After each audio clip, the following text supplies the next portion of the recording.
Hello, everyone. I'm the narrator, and I'm here to help you today. I know many of you use this video to fall asleep, so before that happens, please give this video a like and subscribe to the channel. Also, where are you watching from, and what time is it there? Get comfortable and relax. The first time the car drove past me, I barely noticed it. The second time, I felt a pang of unease. By the fifth time, my heart was pounding so hard I could barely hear my own ragged breathing.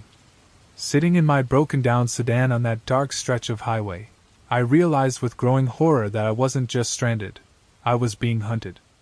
My name is Alex, and until that night, I had never stopped to think about how vulnerable we are on the road.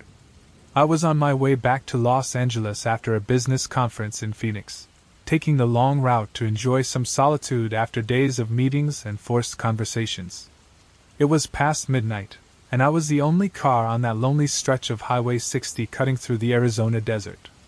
I remember thinking how beautiful the night was. The sky was a tapestry of stars, unspoiled by city lights, and the moon bathed the desert landscape in an ethereal glow. The radio was playing a song by the Eagles, and I tapped the steering wheel, feeling more relaxed than I had in months. That's when my car began to act up. At first I thought I had hit a rough patch of road, but then the engine sputtered. The dashboard lights started to flicker, and I felt the car losing power. I managed to pull over just before it died completely. The sudden silence was deafening after the hum of the engine and the music. I turned the key in the ignition, nothing. Not even a click.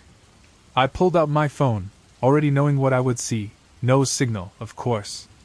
For a moment I sat there, trying to decide what to do. I had water and some snacks in the car, but no flashlight or flares. I knew there was a town about 20 miles ahead, but walking there in the pitch darkness didn't seem like a good idea. My best option was to wait for another car to pass by and hope they'd stop to help. That's when I saw the taillights in my rearview mirror. Relief washed over me as the car approached. I turned on my hazard lights and got out, waving my arms to get their attention. But the car didn't slow down. It sped past me, kicking up a cloud of dust that made me cough. As it disappeared into the darkness, I caught a glimpse of the vehicle. It was a dark sedan. "Thanks for nothing," I muttered. A few minutes later, I saw lights in the rearview mirror again. At first, I thought it was another car, but as it got closer, I realized with a jolt that it was the same dark sedan. My heart skipped a beat. Maybe they had realized I was in trouble and turned back to help. But once again, the car sped past without stopping. This time, however, I could swear it slowed down just a bit as it passed. A creeping sense of unease started to settle over me. Twice could be a coincidence, but something felt off. I locked the car doors, suddenly very aware of how exposed I was. The desert, which had seemed so beautiful earlier, now felt vast and foreboding.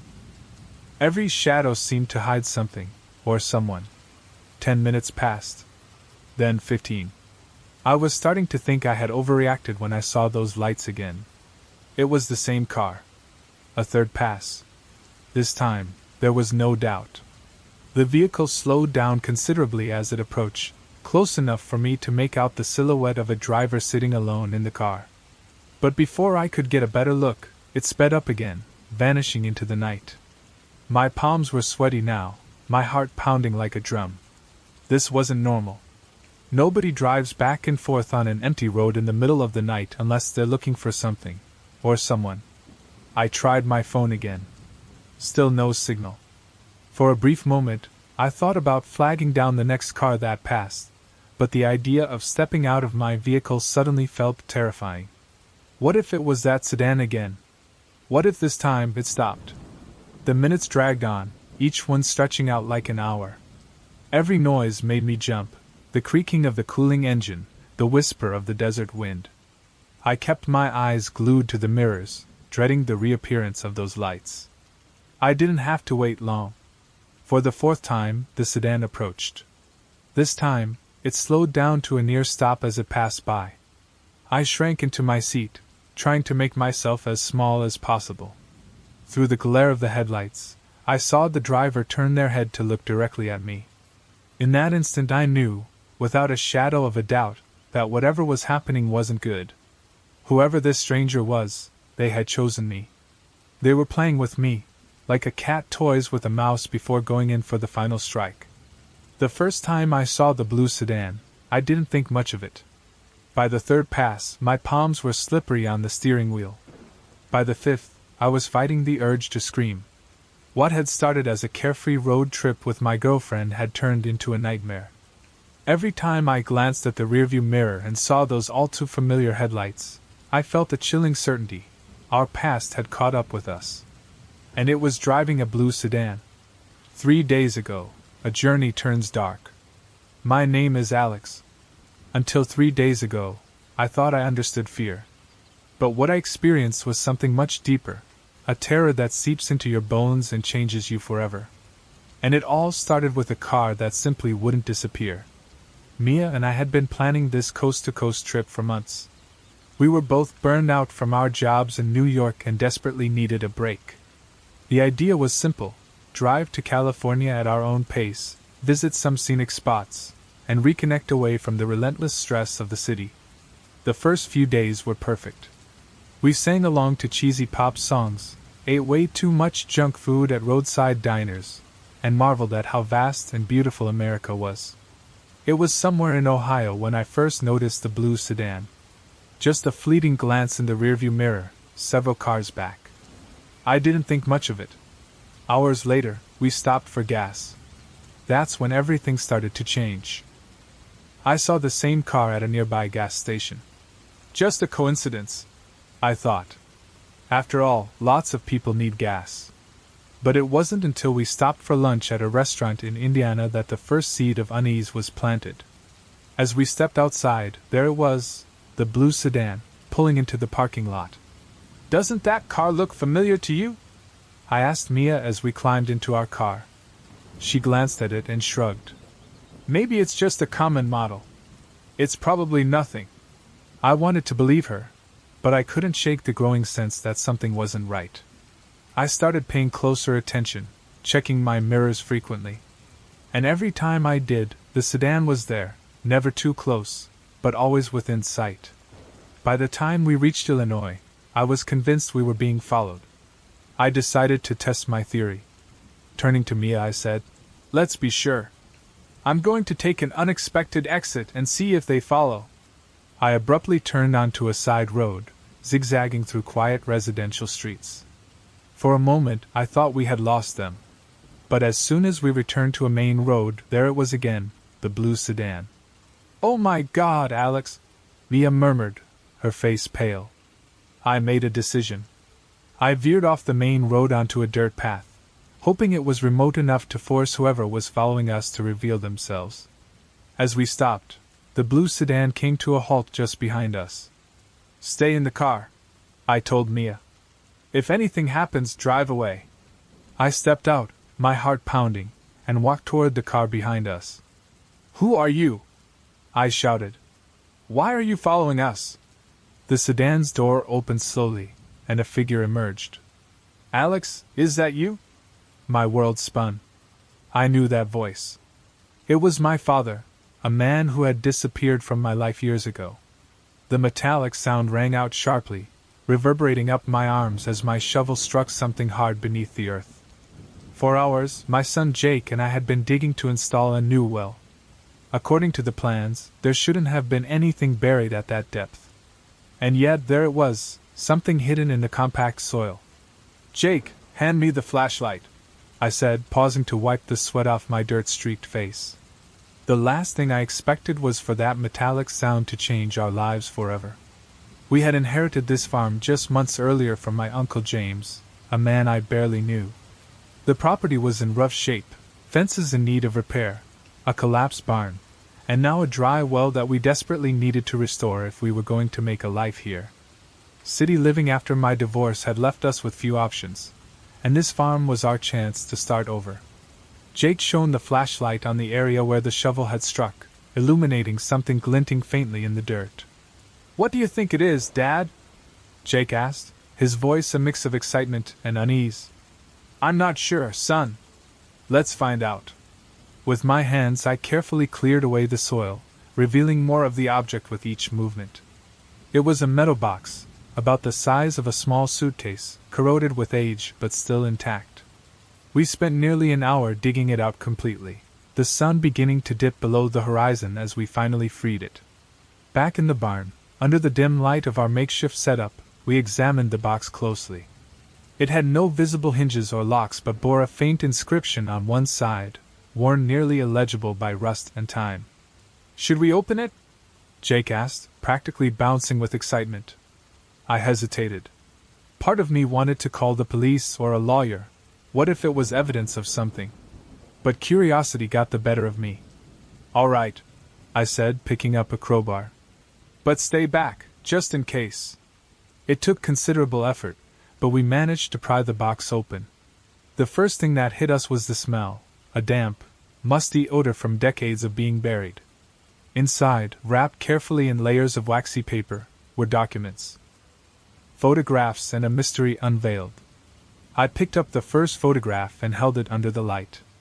It was of a young woman, perhaps in her early 20s, smiling warmly at the camera. Her clothing and hairstyle suggested the picture was taken in the 1960s. Flipping it over, I noticed faded ink scrawled on the back, "Sarah Milligan, 1964. Jake, who had been peering over my shoulder, asked, "Who is she, Dad?" I shook my head, although an uneasy feeling had already settled in my stomach. The name Milligan sounded faintly familiar, but I couldn't pinpoint why. We spent the next hour combing through the box's contents. More photographs emerged, each of the same woman, captured in various spots that seemed to be this very farm. There were also letters, newspaper clippings, and a small leather-bound diary. As I flipped through the diary, a yellow newspaper clipping slipped out and fluttered to the floor. I picked it up and read the headline, "Local woman missing for 3 months." The article detailed the disappearance of Sarah Milligan during the summer of 1964. It mentioned an exhaustive search that had yielded no results. The primary suspect had been her father, James Milligan, the owner of the farm. However, no charges were ever filed due to a lack of evidence. I glanced at Jake. His earlier excitement had morphed into unease. "What does all this mean, Dad?" "Son," I said carefully, "I think we've just stumbled upon evidence from a very old missing persons case." I decided to gather the documents without altering their arrangement, and called the police. The following hours were a blur. Patrol cars, detectives, and even a forensic team arrived at the scene. Jake and I had to recount, over and over, how we'd found the box. It was past midnight before the frenzy finally subsided. In the weeks that followed, the farm transformed into the epicenter of a police investigation. They uncovered that my Uncle James Milligan had indeed been Sarah's father, and had lived on this property until his death. Every inch of the land was meticulously searched for further evidence, or remains. It became clear to me that Sarah Milligan had been my cousin, though I had never known of her existence until that moment. But what had happened to her? The last time I saw Elisa Thompson, she was laughing, a vision etched in my memory forever. Her head tilted back, her long, dark hair shimmering in the golden sunset, and the sound of her laughter carried by the ocean breeze. I had no idea then that it would be the last time I'd see her. In less than 12 hours, she vanished without a trace, leaving behind nothing but questions and an overwhelming sense of dread that consumed us all. Let me start at the beginning. My name is Michael Chin, and I'm a security officer aboard the Emerald Princess, a luxurious cruise ship that sails the Caribbean. It was my 3rd year on the job, and I thought I'd seen it all: drunken passenger disputes, minor thefts, occasional medical emergencies. But nothing had prepared me for Elisa's disappearance. That day began like any other. At 6 a.m., I started my shift, patrolling the ship's hallways and public areas. The atmosphere was serene, with most passengers still asleep. As I passed through the grand atrium, I spotted Elisa finishing her shift at the reception desk. "Good morning, Michael," she said, stifling a yawn. "Anything exciting today?" she asked. "The usual," I replied. "You should get some rest. You look tired." She laughed as she gathered her things. Oh, I will. But first, I want to catch the sunrise from my favorite spot on the upper deck. Care to join me? I hesitated but eventually agreed. It was a calm morning as we climbed to deck 16. Leaning against the railing, we watched as the sky began to glow with the first light of dawn. I love this, Elisa said, closing her eyes as if savoring the moment. Breathing in the salty air, I thought to myself that no matter how many cruises I worked on, this feeling never got old. I glanced at her out of the corner of my eye, surprised by how calm and serene she seemed. Over the past few months, we had built a solid friendship, but at that moment, I realized just how much I didn't know about her. How long have you been working on cruises? I asked, breaking the silence. 5 years, she replied with a nostalgic smile. It was supposed to be just a gap year, but I fell in love with it, traveling, meeting people, the adventure. We chatted a bit more as the sun began to rise over the horizon, painting the sky in stunning shades of orange and pink. Eventually, Eliza yawned and said, I should get some sleep. Thanks for the company, Michael. See you later. I nodded as I watched her walk away. It was the last time I would ever see her. The alarm didn't go off until later that evening when Eliza didn't show up for her shift. Concerned, we searched her cabin and scoured the ship. Security footage revealed her entering her room at 7:12 a.m., but there was no evidence of her leaving. The ship quickly became a hive of rumors and unanswered questions. Eliza Thompson had disappeared, and no one could explain how or why. As hours passed, the search for Eliza intensified. Every available staff member joined in, combing through every corner of the Emerald Princess. Public areas, cabin hallways, the upper deck, and even staff-restricted zones were thoroughly inspected, yet there was no sign of her. It was as if the ship itself had swallowed her whole. As passengers began noticing the heightened activity among security personnel, speculation spread like wildfire. Some whispered that Eliza might have fallen overboard. Others suggested a possible kidnapping. But there were no concrete answers. The most baffling piece of evidence remained the security footage. It clearly showed Eliza entering her cabin at 7:12 a.m. After that, nothing. No sign of her leaving. The hallway cameras were active the entire time, yet they captured no movement. How could she vanish without a trace? By the following day, the tension on the ship was palpable. The captain made a public announcement requesting passengers' cooperation. Eliza's photo was displayed on every screen throughout the cruise, accompanied by a brief description and an offered reward for any useful information. Yet most passengers claimed they knew nothing. My mind kept replaying our last conversation on the upper deck. Her laughter, her calm demeanor, it all seemed so normal. There were no signs that anything was wrong. How could she have disappeared without anyone noticing? Investigators began considering every possible scenario. The most obvious hypothesis was that Eliza had fallen overboard, perhaps by accident or intentionally. But this theory had two major flaws. First, the exterior cameras didn't capture any footage of her after 7:12 a.m. Second, no man overboard alarms had been triggered. This led to a chilling alternative. Someone on the ship had done something. Someone might have taken Eliza from her cabin without the cameras catching them. It could have been a passenger, a crew member, or someone else entirely. In the days that followed, the ship became an endless cycle of interrogations and tense searches. Each new revelation only deepened the mystery, and every unanswered question brought a growing sense of dread. What had really happened to Eliza Thompson? Every member of the crew was interviewed, including me. The passengers were carefully observed, their cabins thoroughly searched for any clues. A detective from the cruise line's security team interrogated me multiple times. "You were the last person to see her, correct?" he asked, his tone precise. The detective took notes, his expression unreadable. "If you remember anything else, no matter how insignificant it may seem, let us know," he urged. I nodded, though I knew I had already shared everything I knew. As the days passed, hope of finding Elisa dwindled.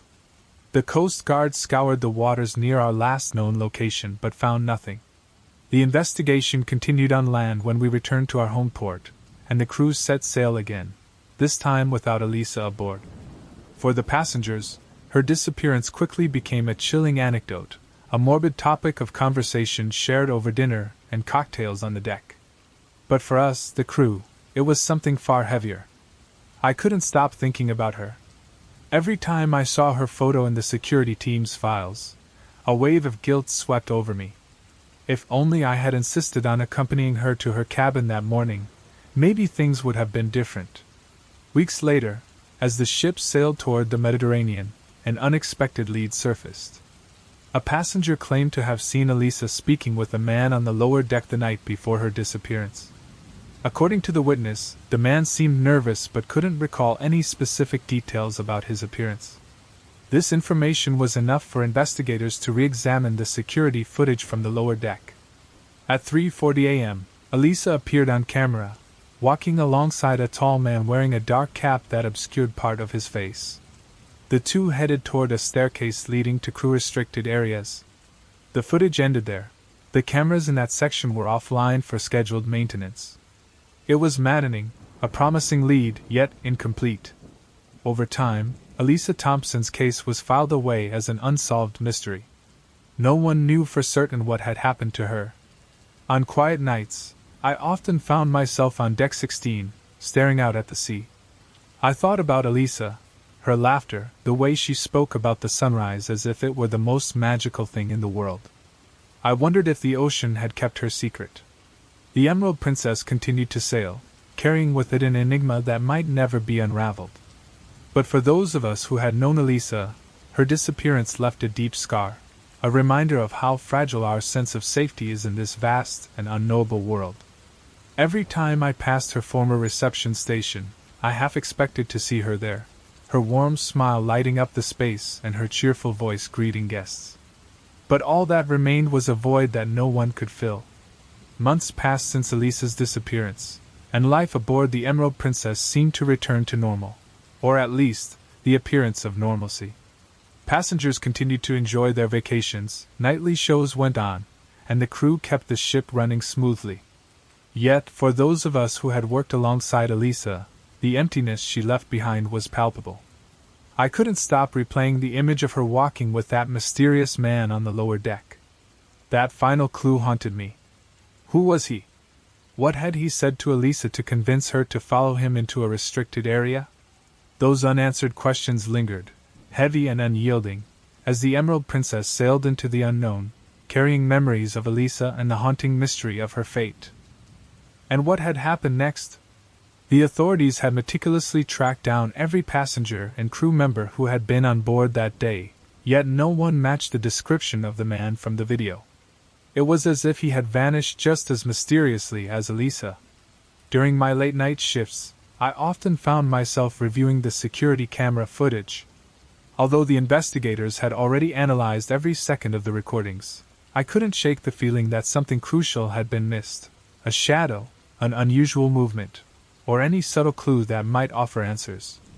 One night, as I combed through footage from the weeks leading up to Elisa's disappearance, something caught my eye. It was a video from the ship's casino, recorded 3 days before she vanished.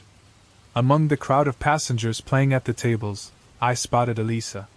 She was standing next to a man wearing a dark cap, eerily similar to the man seen in the lower deck video. I paused the footage and zoomed in. While the man's face was partially obscured, his posture and body language were unmistakable. Elisa seemed uneasy, a stark contrast to her usual confident demeanor. I reported the video to my supervisors, and it was immediately sent to the authorities. As I waited for their response, my mind raced with speculation. Who was this man? What connection did he have with Elisa? A week later, I received an update from the investigators. They had managed to identify the man from the casino. His name was Richard Hale, a British businessman who had boarded the cruise in Miami and disembarked in Barbados just days before Elisa went missing. The news sent chills down my spine. If he had left the ship before her disappearance, what kind of connection could he possibly have to her? But the authorities weren't ready to rule out his involvement. A deeper dive into Hale's background revealed a disturbing detail. Years ago, he had been accused of manipulating and defrauding young women, though he was never convicted. The revelation added an unsettling layer to the mystery. Shortly after, another chilling discovery came to light. During a more thorough search of the ship's restricted areas, a piece of fabric was found. It appeared to be part of Elisa's uniform, hidden behind a loose panel in a maintenance hallway. Forensic analysis confirmed the fabric had traces of Elisa's blood. This finding reignited the investigation, and the ship once again became the focus of intense media scrutiny. Journalists and crime experts debated the case endlessly on the news, speculating about every twist and turn. Meanwhile, I couldn't shake the feeling that something crucial was still being overlooked. Memories of my conversations with Elisa kept replaying in my mind, her laughter, her words. Had she ever mentioned anything that might offer a clue? One night, as I mentally sifted through those memories, I remembered something. Elisa had once told me she kept a journal, a way to process her experiences on the ship, the places she visited, and the people she met. Determined, I sought permission to search her now vacant cabin. After combing through drawers and shelves, I found it, a small, weathered leather notebook hidden beneath the mattress. The pages were filled with notes, thoughts, and memories. Some entries were trivial, like lists of places she wanted to visit, but others were deeply personal. Then, in an entry dated 2 days before her disappearance, I found something that froze me in my tracks. Met someone at the casino tonight. He says he can help me with something important. I'm not sure if I can trust him, but I don't have many options. I need to do this for my family. What did she mean? What was so important that she felt she had no choice? I handed the journal over to the investigators, who began combing through it for more clues. As the investigation continued, the crew tried to focus on their duties, but an undeniable unease hung in the air. Every discovery seemed to unearth more questions than answers. Weeks later, we received word that Richard Hale had been located in London. British authorities questioned him, but he denied any connection to Elisa beyond a brief interaction in the casino. Without concrete evidence, they couldn't detain him. And so, the case of Elisa Thompson remained an enigma. The piece of fabric, the journal, and the images captured by the cameras were like fragments of a puzzle no one could piece together. Even today, every time I work aboard the Emerald Princess, I feel her presence lingering in every corner of the ship. Elisa's case changed the way I approach my job and how I trust people. Sometimes, during those rare quiet nights, I find myself drawn to Deck 16, the last place I saw Elisa. I gaze out at the vast ocean, silently hoping that the waters might one day return their secrets. I don't know if we'll ever uncover what really happened to Elisa. What I do know is that her laughter, her joy, and her spirit will never be forgotten. Each time the Emerald Princess sets sail, it carries with it the echo of her story, a poignant reminder that even in the happiest of places, the darkest mysteries can hide in the shadows. Months passed, and Elisa Thompson's case faded from the public's memory. The media moved on to cover fresh scandals and other unsolved mysteries.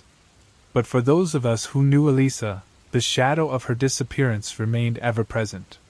The Emerald Princess continued its voyages, an opulent giant seemingly untouched by the events surrounding it. And yet, every time I walked through the restricted areas, the upper decks, or even the bustling casino, I couldn't shake the feeling that something was left undiscovered. A chill would creep over me, as though unseen eyes were watching, or as if the ship itself held secrets it refused to share. Then, one day while I was on duty, something unexpected happened. We received a message from the security team at a port in Miami, our next destination. They had detained a man attempting to board another cruise ship under a false name, Richard Hale. What drew suspicion was the briefcase he carried. Inside, they found a stack of documents and a significant amount of cash. Among those papers was something that sent shivers down my spine, a set of blueprints for the Emerald Princess. Not just any blueprints, but detailed schematics of the ship's restricted areas. Why would Richard Hale have those blueprints? What had he been planning? The authorities asked for our cooperation, leading to an exhaustive search of every area that matched the plans found in his possession. For days, we scoured ventilation ducts, maintenance corridors, and storage rooms. It was in one of these searches, in an abandoned storage space near the engine room, that we finally uncovered something. Behind a false wall was a hidden compartment. Inside, we found a suitcase containing items that unmistakably belonged to Elisa: an extra uniform, a bracelet she always wore, and a passport. But the passport didn't bear her name. It was issued under a completely different identity, one that appeared carefully crafted as if Elisa had been preparing to disappear entirely. The discovery raised more questions than it answered. Had Elisa been planning to escape? Or had someone else created this false identity as part of something far more sinister? Investigators began to weave together a chilling new theory. Perhaps Richard Hale had been manipulating Elisa, promising her an escape, a way out of a problem she had confided in her journal, one she seemed desperate to solve. Was it something tied to her family? Was this escape ever truly meant to help her, or was it a trap, a cruel deception? The deeper we dug, the more it seemed that Elisa's disappearance wasn't a random tragedy. It was part of a web of manipulation, secrets, and betrayal, one that connected Elisa, Richard Hale, and perhaps others we had yet to uncover. Even now, as I stand on the deck of the Emerald Princess, I wonder if we'll ever fully understand what happened. Elisa's story isn't just a cautionary tale, it's a haunting reminder that even amidst luxury and laughter, darkness can lurk in the most unexpected places. And when Elisa began to doubt or resist, things took a sinister turn. Despite this breakthrough, the most crucial piece was still missing: Elisa herself. There were no signs of her, no body, no confirmation of life. Months later, an unexpected clue surfaced. A fisherman on a remote Caribbean island found a partially destroyed ID card.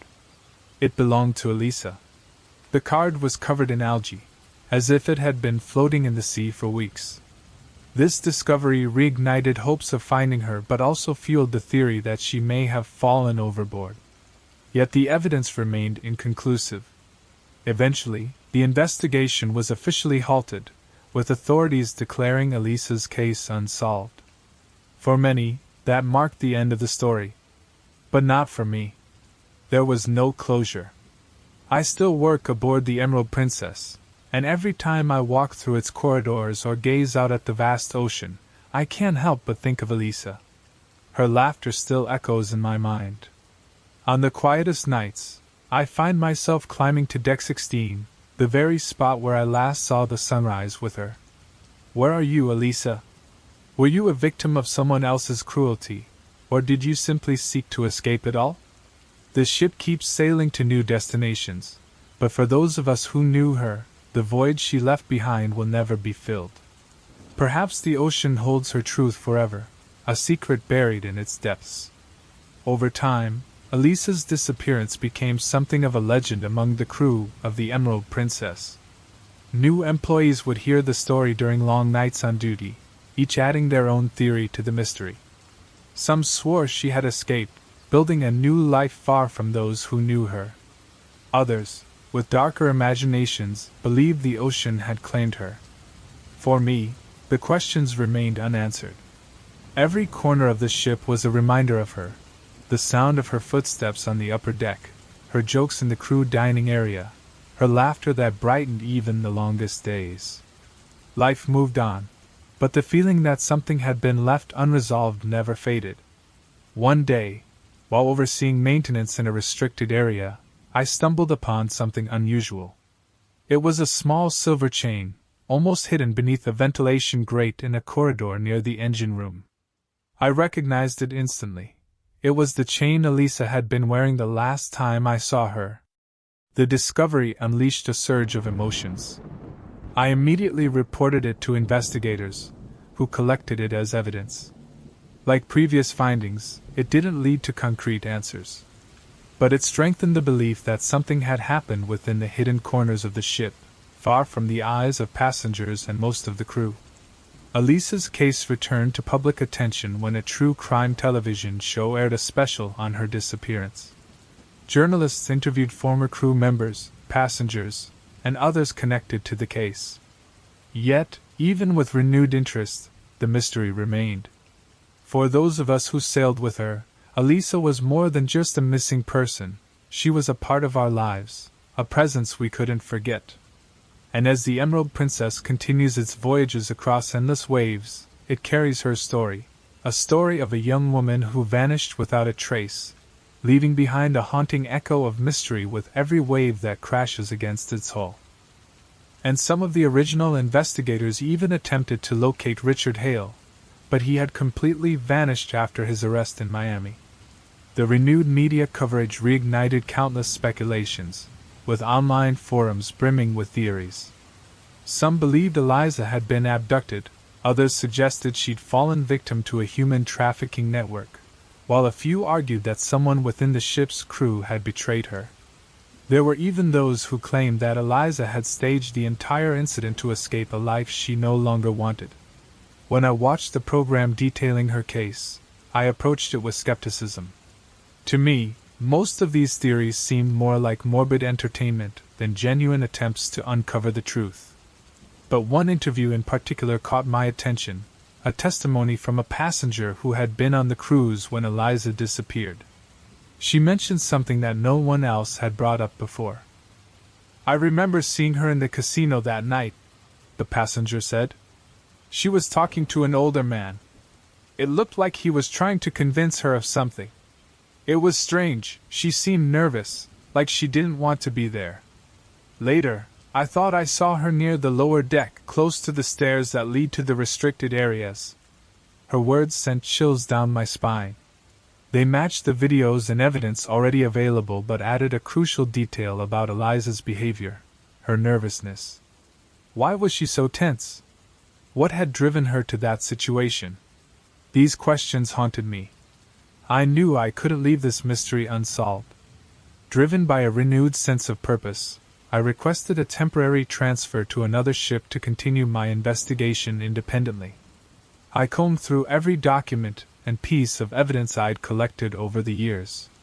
One late night, while reviewing the schematics of the Emerald Princess, I noticed something unusual, a small, unmarked space behind the engine room.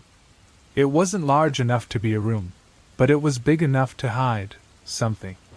Fueled by determination, I returned to the ship. With the help of a trusted colleague, we gained access to the restricted area. It took hours of removing panels and shifting equipment, but our efforts paid off. Hidden behind a ventilation grate was an old security camera. This camera wasn't connected to the ship's main system, which explained why it had been overlooked during the initial investigation. Though the equipment was aged and worn, the storage disk remained intact. I took it to a technician onshore, who managed to recover the data. What we saw in that footage left us breathless. The video showed Eliza entering the restricted area, accompanied by Richard Hale. They talked for several minutes. Her body language was unmistakably tense. Then, Hale shoved her into a corner where a metallic box was concealed.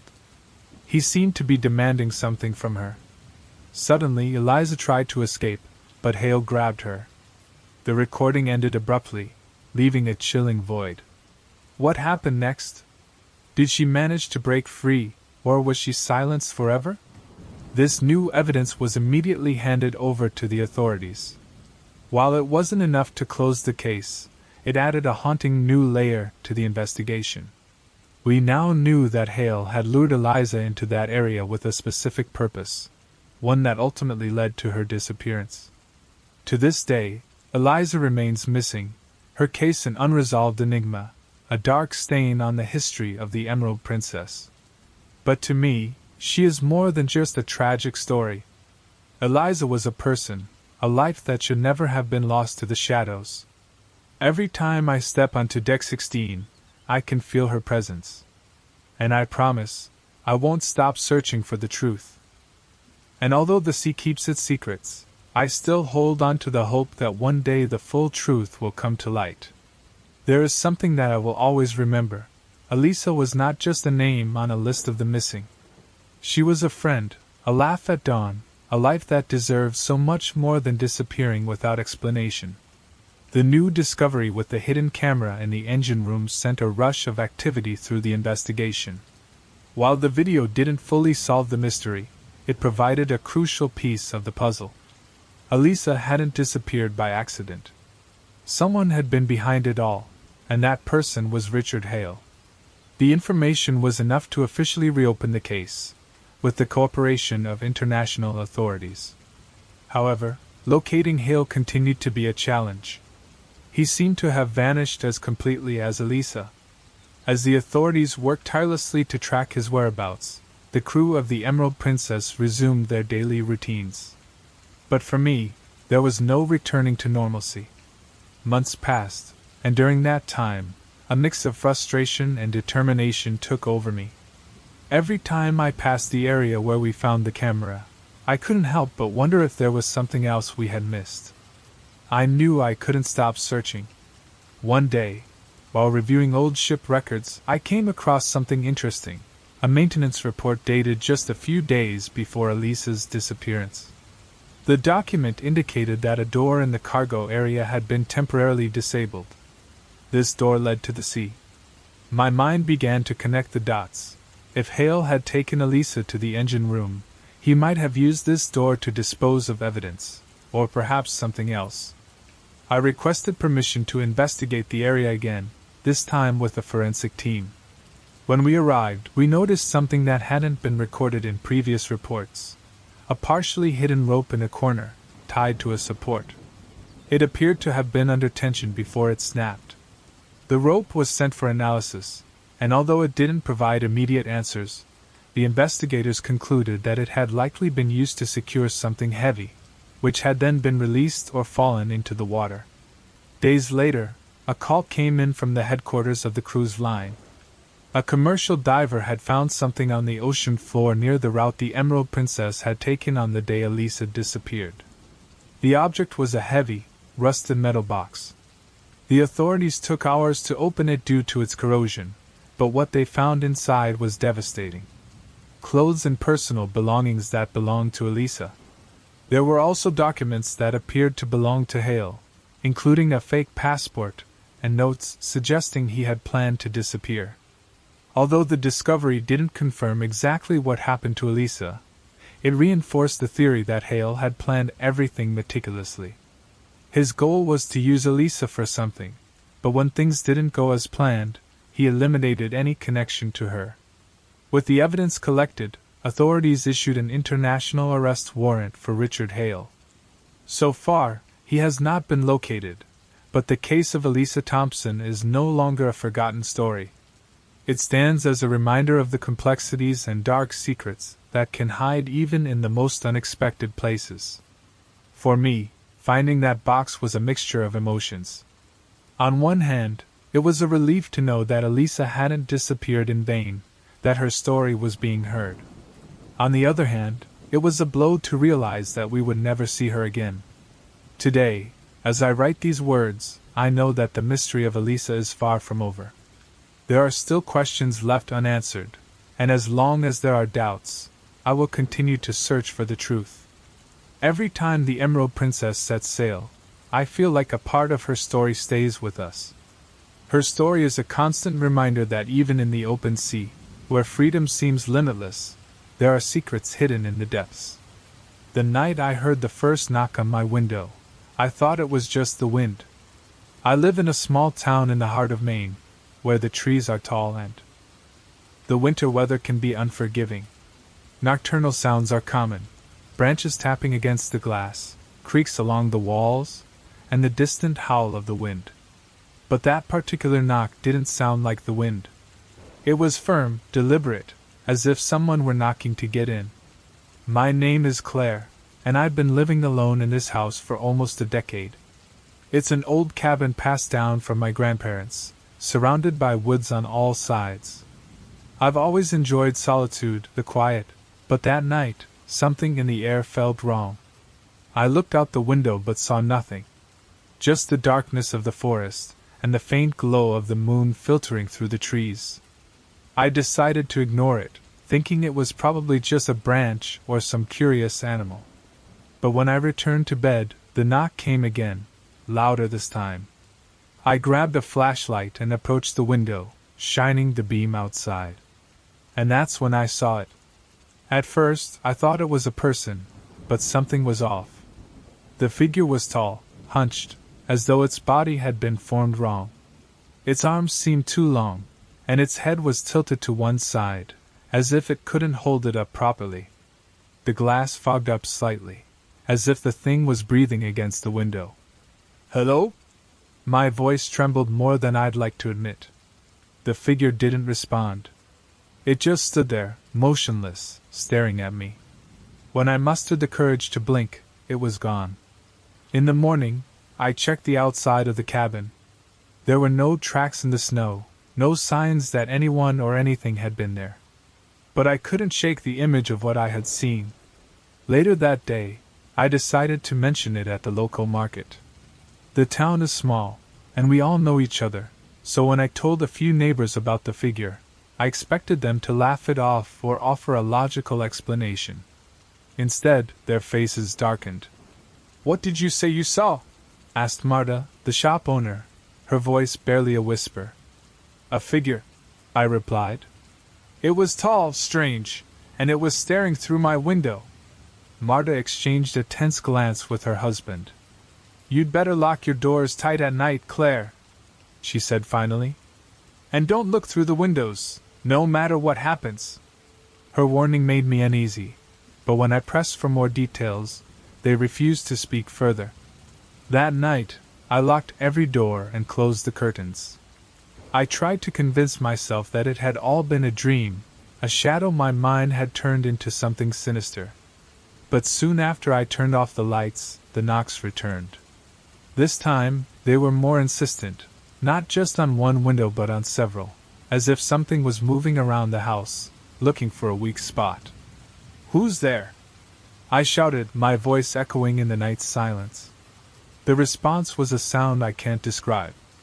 It wasn't a scream or a growl. It was something inhuman, as though a deformed throat were trying to mimic human language and failing. My heart pounded in my chest. I grabbed a kitchen knife and hid in my room, trying not to make a sound. But the knocks kept coming, moving from one window to another, then silence. I thought it was gone, until I heard something worse, the sound of the doorknob slowly turning. I don't know how long I stayed hidden in my room. But when I finally gathered the courage to leave, everything was still. I checked the locks. They were intact. But on the porch, I found something that froze my blood, a mark carved into the wood, a symbol I didn't recognize. The next day, I went straight to Marta. This time, I didn't stop until she told me what she knew. "Years ago," her voice dropped low, "someone in this town saw something similar. A tall, hunched figure that looked human, but wasn't. They say it comes from the woods, looking to get inside the houses." "What is it?" I asked, my voice barely a whisper. Marta shook her head. "No one knows for sure. But it always leaves those marks. It's like it's choosing someone." "Choosing for what?" I asked, my voice trembling. "To take them with it." Marta's words chilled me to the bone. I couldn't understand it, but something inside me knew she was right. That figure, whatever it was, wasn't there by chance. That night, I made sure every window was shut tight, every lock in place. I covered the windows with thick curtains, pushed furniture against the doors, and kept the lights on throughout the house. I even considered calling someone to come over, but in my isolation, there was no one close enough to help. Still, something in the air that night felt different, heavier, more oppressive. Around midnight, the banging came back. This time, it wasn't just a single, isolated thud. It was a series of loud impacts, as if someone, or something, was pounding with all its might against the windows and walls. The glass shook, and the sound reverberated through the entire house. I grabbed the knife I had left on the nightstand and slowly made my way toward the living room. The main light flickered before completely shutting off, leaving only the faint glow of a lantern I had lit earlier. That's when I saw it again. The figure stood motionless on the porch, but its presence filled the air with an almost unbearable pressure. Its arms seemed longer than before, and its dark, hollow eyes reflected an unnatural gleam. "What do you want?" I screamed, my voice breaking. The thing raised a hand, pointing towards something. I followed the direction of its finger, and realized it was pointing at a mark carved into my porch. It was as if this mark were a door, one it was trying to open. Before I could react, the figure began to move, not walk, but glide toward the house with an unnatural speed. Its limbs bent in impossible ways.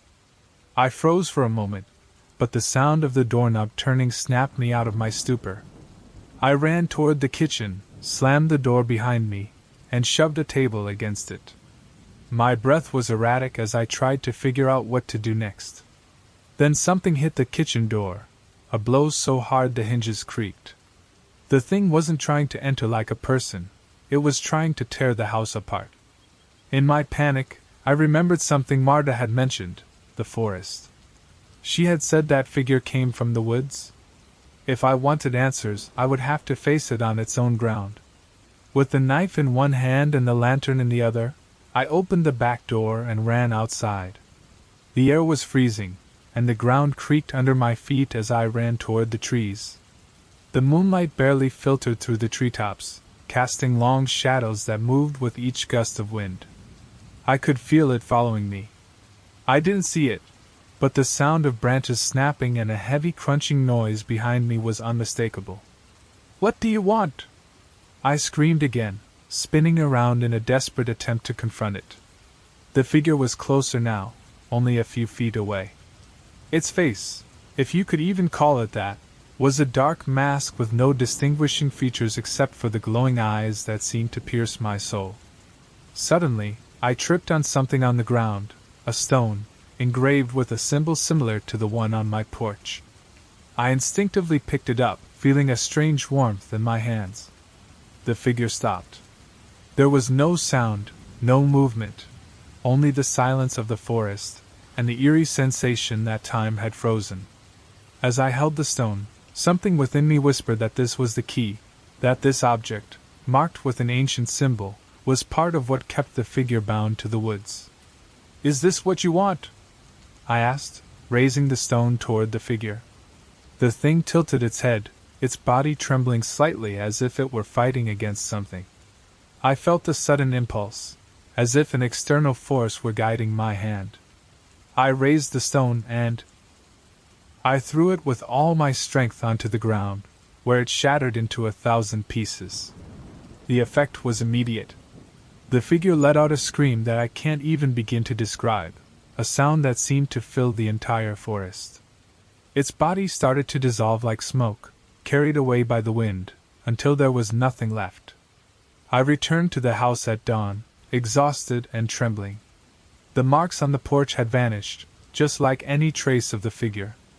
Yet something in the air still felt heavy, as if the forest was waiting. Marta visited me later that day, bringing hot soup and a concerned look. When I told her what had happened, she nodded slowly. "You've broken its connection to this place, but don't think it's gone forever. These things always find a way to come back." I didn't know whether to believe her, but something in her tone unsettled me. Since that night, I haven't heard the knocks on my window again, but in the silence of the forest, sometimes I feel like something is watching me, waiting patiently. And I know that when it returns, I will be alone to face it. The first cut in the tent's tarp was so perfect, so surgical, that it almost seemed deliberate. I ran my finger along the edge, feeling the frayed nylon threads. Whatever had done this wasn't just sharp. It was brutally sharp. As the fading daylight filtered through that precise opening, casting long shadows over the abandoned camp, I couldn't shake the feeling that we had stumbled upon something much darker than just a bare attack. My name is Alex, and for the past month, I've been hiking the Appalachian Trail with my best friend, Gia. We're experienced backpackers, used to the challenges of long hikes. But nothing in our years of outdoor adventures had prepared us for what we found in that secluded clearing deep in the Georgia woods. The day had started like any other on the trail. We packed up camp at dawn, aiming to cover about 15 miles before darkness fell. The weather was perfect, cool and pleasant, with just enough breeze to keep the insects at bay. We moved at a good pace, stopping only for a quick lunch and a few hydration breaks. It was mid-afternoon when Jia noticed the first sign that something was wrong. "Alex!" he called, pointing at a tree beside the trail. "Look at this." I stepped closer, squinting at the trunk. There, deeply carved into the bark, was a crude symbol, a circle bisected by an irregular line. The cut seemed fresh, the exposed wood still oozing sap. "Strange," I murmured, a sense of unease settling in. The forest seemed quieter than usual. The typical chorus of birds and insects was eerily silent, and I could swear I saw movement out of the corner of my eye, always vanishing when I turned my head to look. As the sun began to dip toward the horizon, we started searching for a suitable spot to camp. That's when we saw the clearing. It was perfect, a small, level patch of ground between two rock formations, with a nearby stream gently murmuring. But as we got closer, we realized we weren't the first to discover this idyllic spot. The remnants of a campsite lay before us, as if its occupants had vanished in the middle of their stay. In the center was a tent, its entrance swinging slightly in the breeze. A small cooking pot rested on a makeshift fire pit, its ashes long cold. Backpacks and sleeping bags were scattered around, as though their owners had fled in haste. Jia and I exchanged uneasy glances. This wasn't normal. Even the messiest campers usually pack up before they leave. "Hello?" Jia called. "Is anyone here?" His voice echoed through the clearing, but the only response was the gentle murmur of the stream and the rustling of leaves above us. We approached cautiously, and that's when I noticed the first cut in the tent, and then another, and another. The entire structure was riddled with them, each cut precise and deliberate. "What the hell?" I muttered, my stomach churning. Everywhere we looked, there were strange signs. A lantern lay on its side, its light casting haunting shadows on a small notebook. I picked it up. I opened it, skimming through until the very last entry. The handwriting was shaky, almost frantic. "Day 3, it's still out there. We can hear it circling the camp at night. The others think I'm crazy, but I know what I saw. It's not a bear. It's not something natural. God help us if it gets in." I showed the notebook to Jay, watching his face strain of color. "We should leave," he whispered, his voice barely audible. "Now." But as I turned to leave, something caught my attention. There, half hidden beneath a torn sleeping bag, was a camera. My hands trembled as I picked it up, praying the battery wasn't dead. It wasn't. The screen flickered to life, displaying the last image taken. My heart nearly stopped. The photo was dark, clearly taken at night. But there, just at the edge of the frame, illuminated by the flash, was something. A figure, almost human, but not quite. Long, thin limbs, a face that was more shadow than substance, and eyes that reflected the camera's flash like a cat's, but much larger. I dropped the camera, stumbling back. "We have to go. Now." With my heart pounding in my ears, I hurried to grab my backpack. Jay was already packing his things, his face rigid with terror. "If we move fast, we can get back to the main trail before it's completely dark," he said, his voice tense. I nodded without speaking, my eyes scanning the clearing constantly. As I turned to leave, something gleamed on the ground near the campfire. Instinctively, I crouched and picked it up. It was a small, silver relic, covered in dirt but otherwise intact. I shoved it into my pocket, not thinking much of it, more concerned with escaping than inspecting my find. We hurried toward the trail, following the route we had taken earlier, but nothing seemed familiar. The trees looked taller, the shadows longer, and the marks on the trail we had followed before now seemed to have faded. "Do you remember that strange symbol we saw?" Jay asked, panting as we moved through the woods. There it was, the same circle with an irregular line carved deeply into the bark. But this one looked older, its edges worn and covered in moss. "It must just be a coincidence," I said, trying to convince myself more than him. But as we continued, more symbols began to appear. Some were recent, with fresh wood, while others were ancient, nearly indistinguishable beneath the vegetation. They seemed to form a pattern, as if guiding us. But where? I couldn't say. The darkness fell completely, and the only light came from our headlamps. The forest was now utterly silent, save for the crunching of our boots on the dry leaves and our ragged breaths. Then, a low, guttural sound, like a growl mixed with a moan, echoed through the darkness. It was impossible to determine where it came from. It seemed to come from everywhere and nowhere at once. Jay stopped dead in his tracks. "What was that?" he whispered, as though afraid to draw its attention. I shook my head, unable to answer. Every instinct in my body screamed to run, but I knew losing control would only make us more vulnerable. We kept moving, slower this time, trying to make as little noise as possible. But the sound persisted, drawing closer. Branches snapped behind us. Something moved in the canopy of trees. A barely audible whisper. Then, just ahead, I saw a flash of movement. A tall, incredibly thin figure slipped between two trees. In the brief flash of my flashlight, I could make out pale, elongated limbs. The face I saw seemed like a dark void, with little points of light where the eyes should have been. I ran, screaming, forgetting all caution. We rushed into the woods, branches, music, hitting us from behind. Behind us, everything turned into chaos, a chorus of inhuman screeches and growls that seemed to surround us. We ran as if our lives depended on it, because, in all likelihood, they did. I don't know how long we ran. It could have been minutes or hours, but suddenly, as if by miracle, we stumbled onto a gravel path. Just ahead, there was a small ranger station. The windows glowed with the warm light of a lantern. "Run!" Jade shouted, pulling Jamie toward the safety of the station. We staggered to the door, banging desperately. Finally, a park ranger opened it.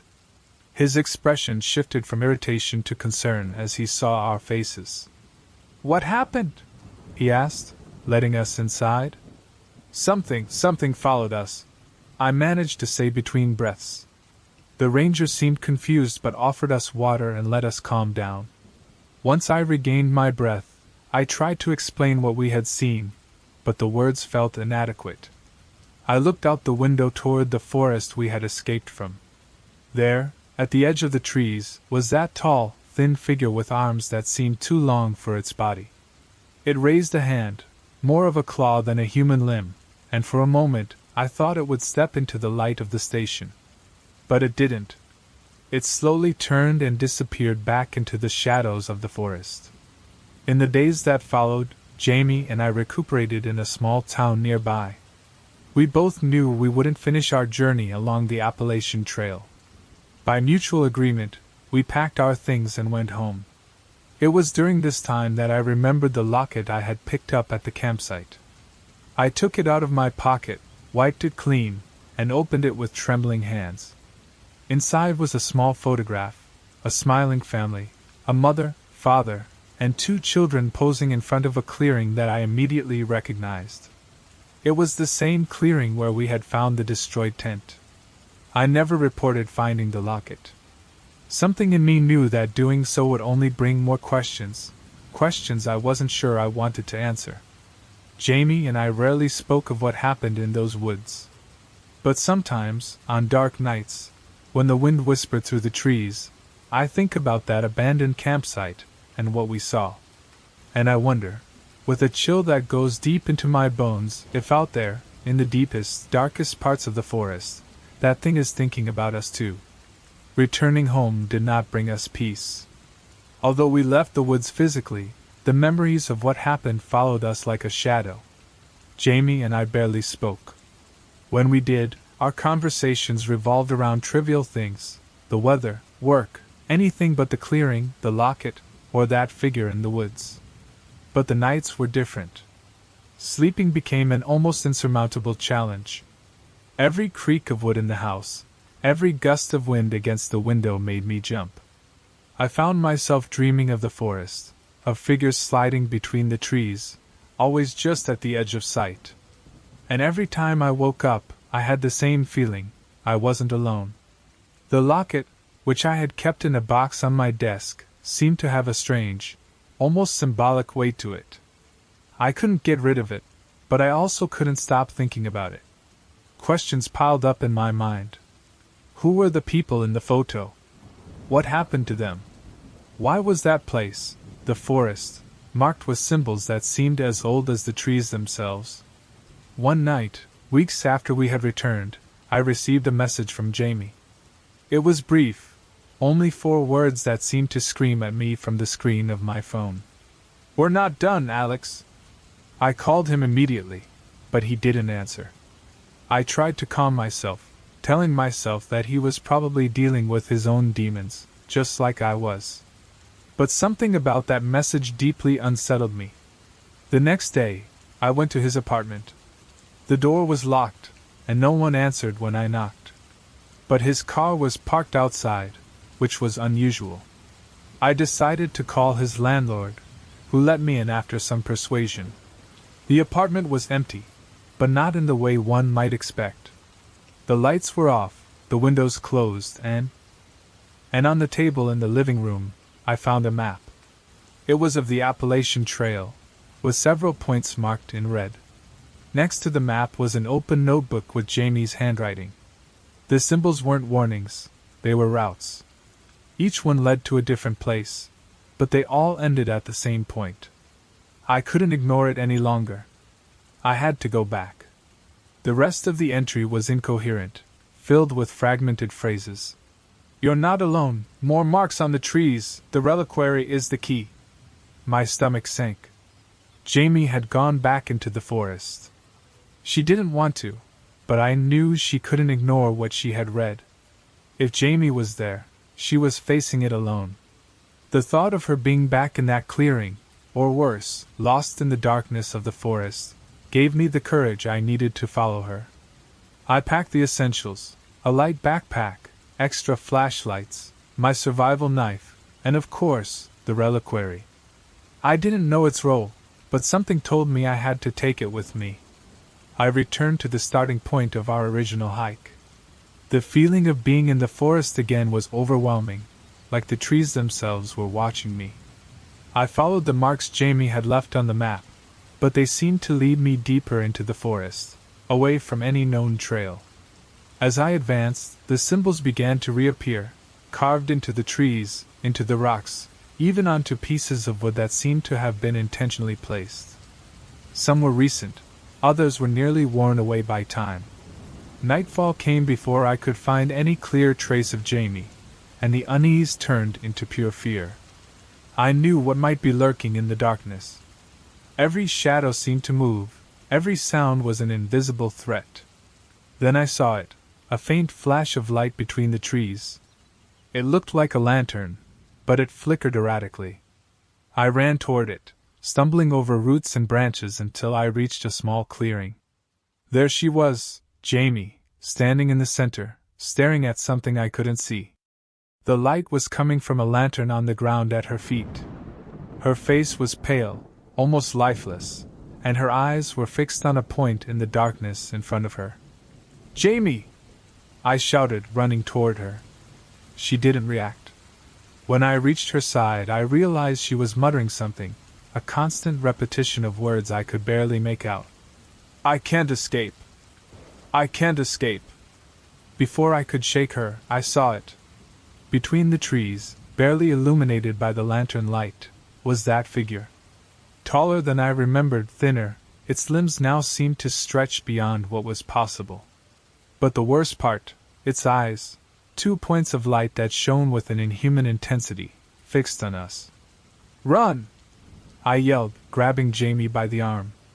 For a moment, I thought she wouldn't react, but then she started moving, as if something in my voice had awakened her. We ran together, the lantern flashing light as we stumbled blindly through the forest. The sounds behind us were indescribable: growls, shrieks, branches breaking, like something much bigger than us was chasing us. We tumbled into another clearing, smaller, with a rock in the center. There were no symbols here, but something in the air was different, heavy, charged with an energy I couldn't explain. Jamie collapsed to the ground, out of breath. I instinctively pulled out the reliquary and opened it. The photo was still there, intact, but now I noticed something I hadn't before. In the background, behind the family, there was a barely visible figure among the trees. It was the same figure that had been following us. An irrational, almost instinctive thought overtook me. I took the photo out of the reliquary and placed it on the rock. Then, without really knowing why, I left the reliquary open beside it.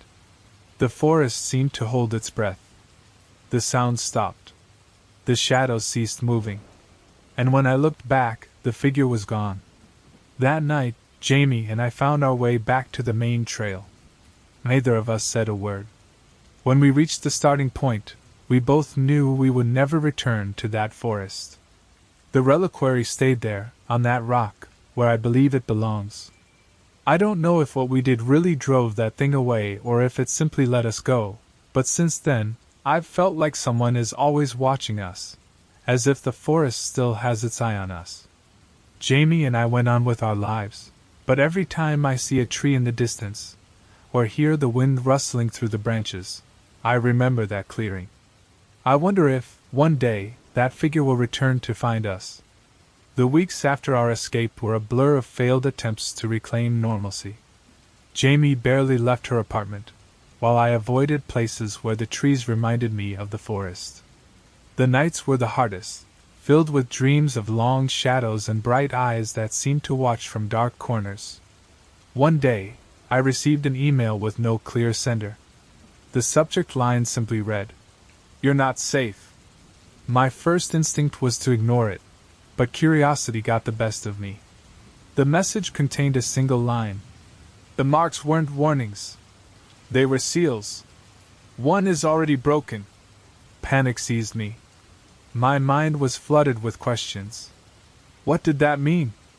Had we done more than escape? Had we broken something that kept that thing contained?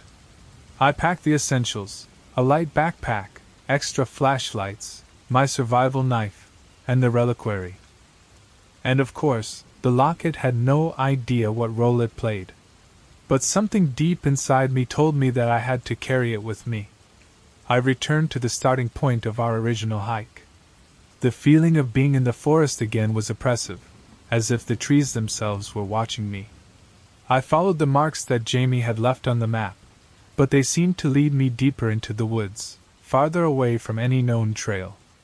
As I progressed, the symbols began to appear again, carved into the trees, the rocks, even pieces of wood that seemed to have been deliberately placed.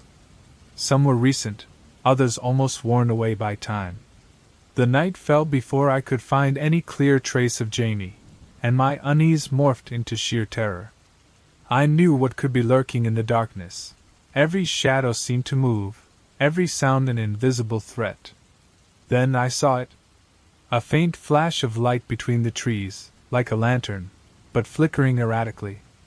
I ran toward it, tripping over roots and branches, until I reached a small clearing.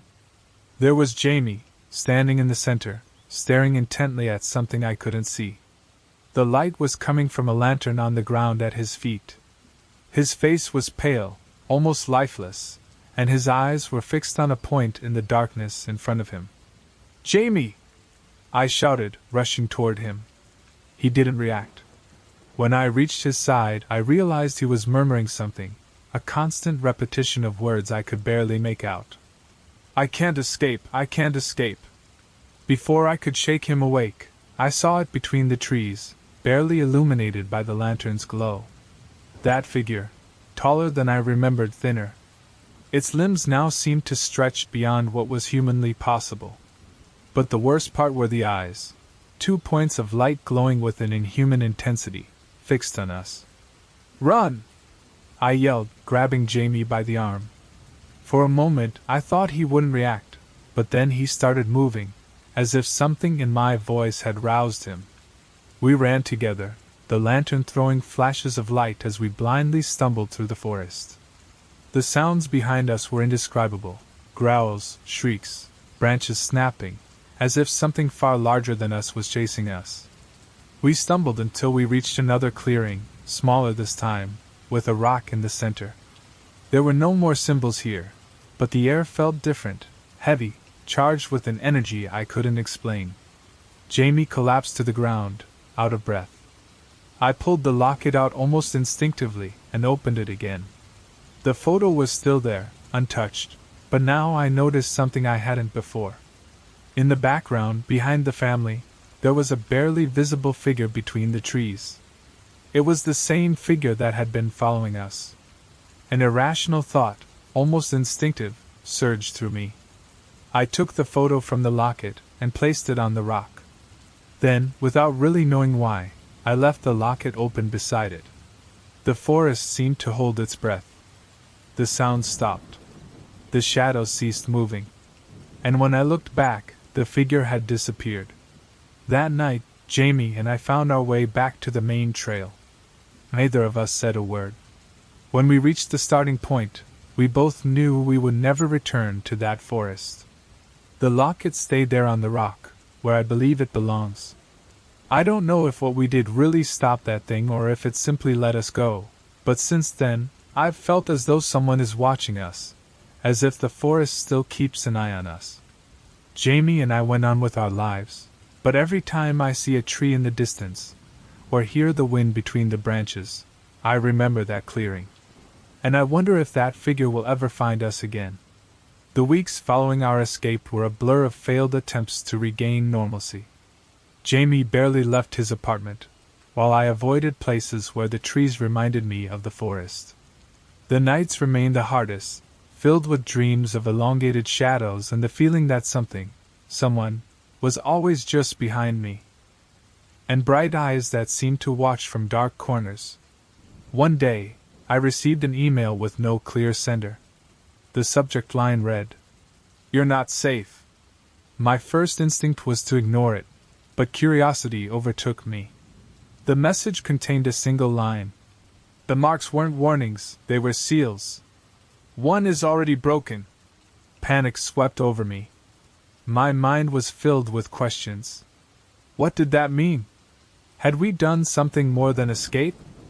Had we broken something that kept that thing contained? I packed the essentials: a light backpack, extra flashlights, my survival knife, and of course, the locket. I wasn't sure what role it played, but something told me I had to bring it with me. I returned to the starting point of our original hike. The feeling of being in the forest again was oppressive, as if the trees themselves were watching me.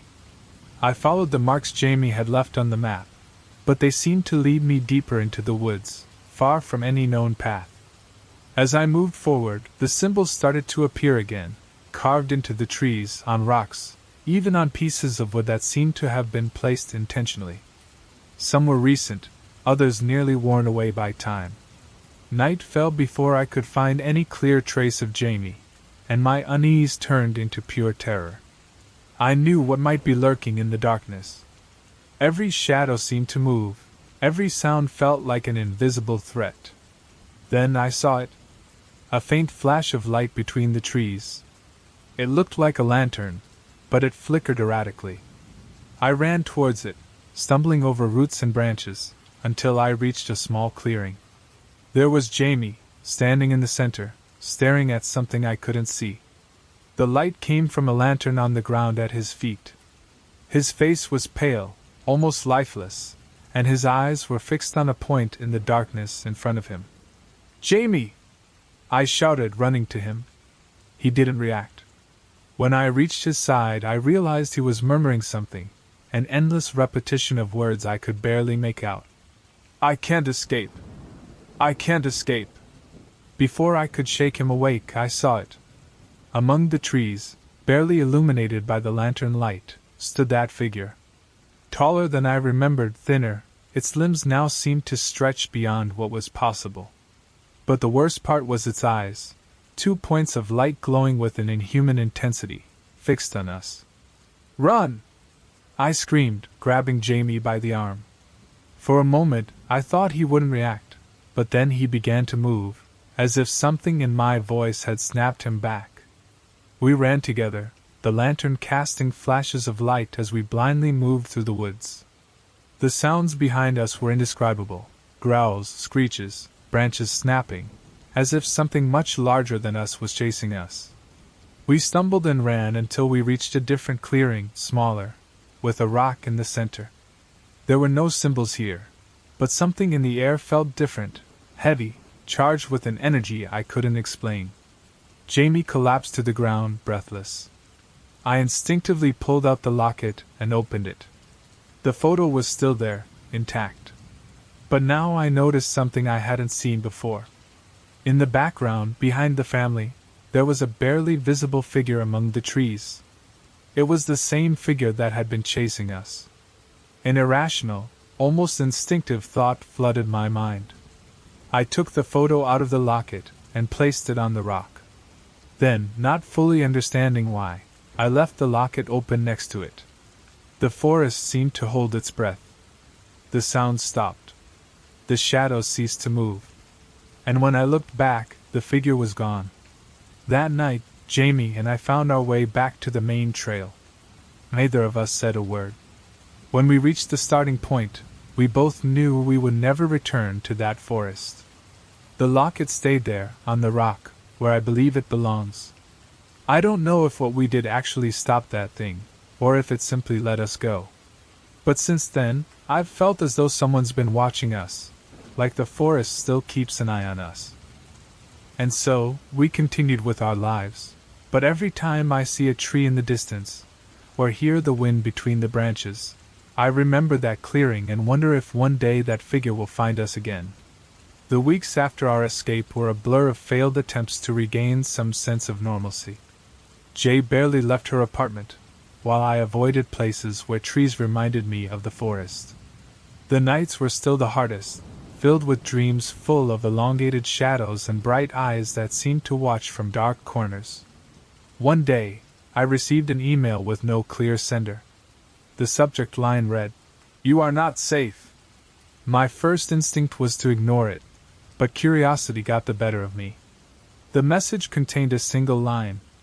"The marks weren't warnings. They were seals. One is already broken." Panic gripped me, and my mind was flooded with questions. What did that mean? Had we done more than just escape? Had we broken something that kept that thing contained?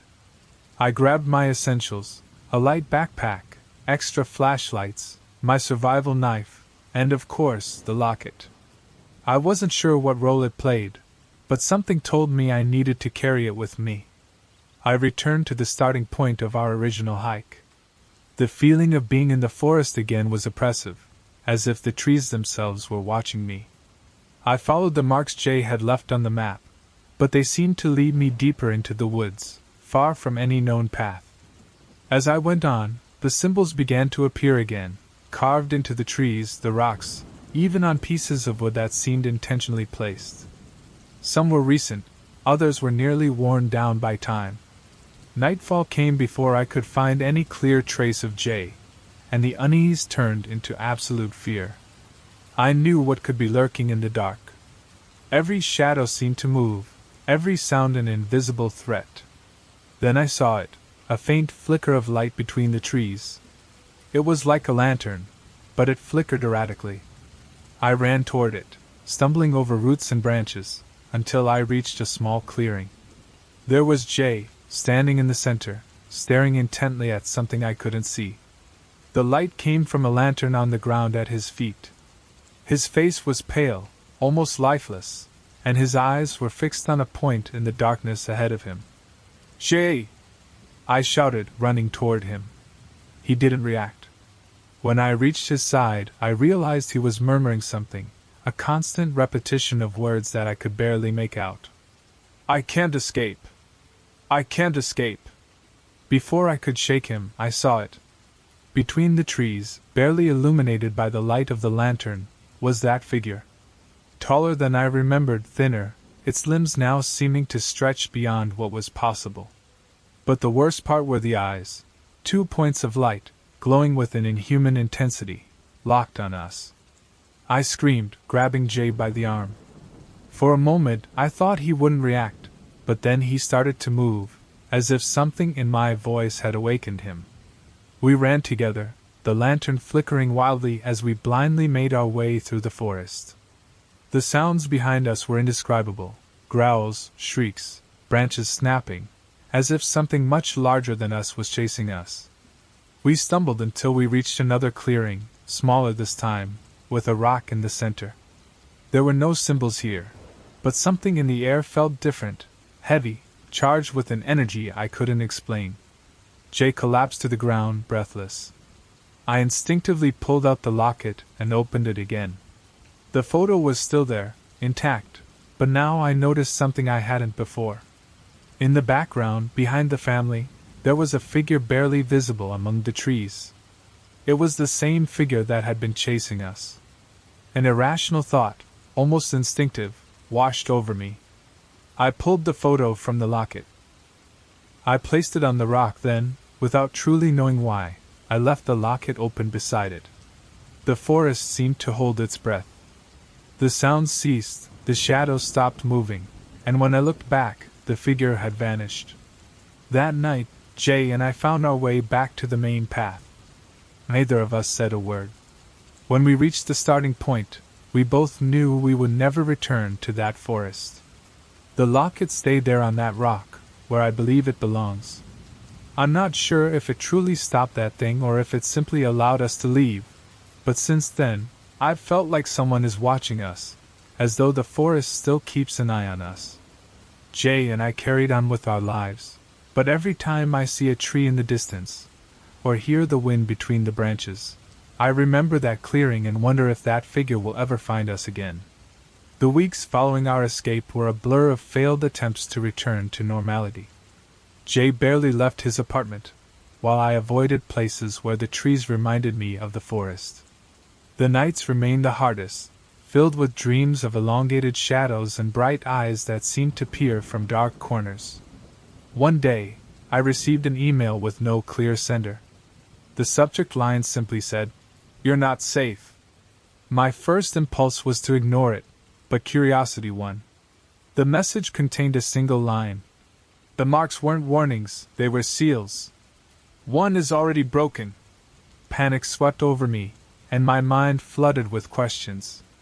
What did that mean? Had we done more than just escape? Had we broken something that kept that thing contained? A few days later, while I was trying to calm myself with a book, someone knocked on my door. It was an older man, thin, dressed in hiking clothes that looked like they had seen better days. His white hair was unkempt, and his eyes held a mix of exhaustion and urgency. "Alex, right?" he asked, without introducing himself. "Who are you?" I responded, already on edge. "My name is Ezra. I'm here because I know what you found in that forest." My fingers tightened around the doorframe. I didn't know whether to invite him in or slam the door in his face. "I know what you saw because I saw it too," he said, his tone stopping me in my tracks. I let him in. Once inside, Ezra sat on my small couch and began telling me his story. He had been part of a group of researchers in the 1980s, studying patterns of disappearances and strange phenomena in remote regions, including that section of the Appalachian Trail. "The marks you saw, the symbols on the trees, they're not there by accident. Someone put them there to keep whatever lives in that forest contained. It's a boundary, but it's not eternal. And from what you told me in your email, it seems you did something that weakened one of those seals." "The locket?" I asked, feeling a chill run through me. Ezra nodded. "The locket is part of it. It's an anchor, something that connects the creature to its prison. When you moved it, you broke the balance." I struggled to breathe. Each word seemed to add weight to my shoulders. "What do we do now?" I finally asked. Ezra looked at me with a mix of sadness and resolve. "There's a ritual to restore the seals, but it won't be easy. We need to return to the place where you left it and reactivate the protections. I didn't want to do it. Every part of me screamed to stay away from that place. But Ezra was right. If we had unleashed something, we had to fix it. I called Jay, who initially refused outright but eventually agreed after I explained what was at stake. The next day, we set out, armed with supplies, tools, and the instructions Ezra had given us. His plan was simple but terrifying: restore the symbols, retrieve the locket, and perform a ritual with herbs and salt in the clearing where we had felt that energy. The journey back to the forest was tense. Every step toward that place felt like walking toward a sentence. When we reached the trail, the atmosphere was different from the first time. The forest seemed darker, as if the very air was charged with tension. The symbols we had seen before were altered. Some were deeper, as if something had marked them again, while others seemed almost erased, consumed by time or something more sinister. When we reached the clearing with the rock, Ezra began preparing the elements. He laid a circle of salt around the rock, placed specific tree branches he had gathered on the way, and set a metal bowl in which he burned herbs, filling the air with a pungent smell. While he worked, Jay and I checked the locket. It was exactly where we had left it, but something had changed. It seemed more opaque, as though it had lost its shine. When Ezra finished, he asked us to stand in the center of the salt circle. "This will restore part of the seal," he said, "but there's a condition. One of you must stay inside the circle until the ritual is complete." We looked at each other, horrified.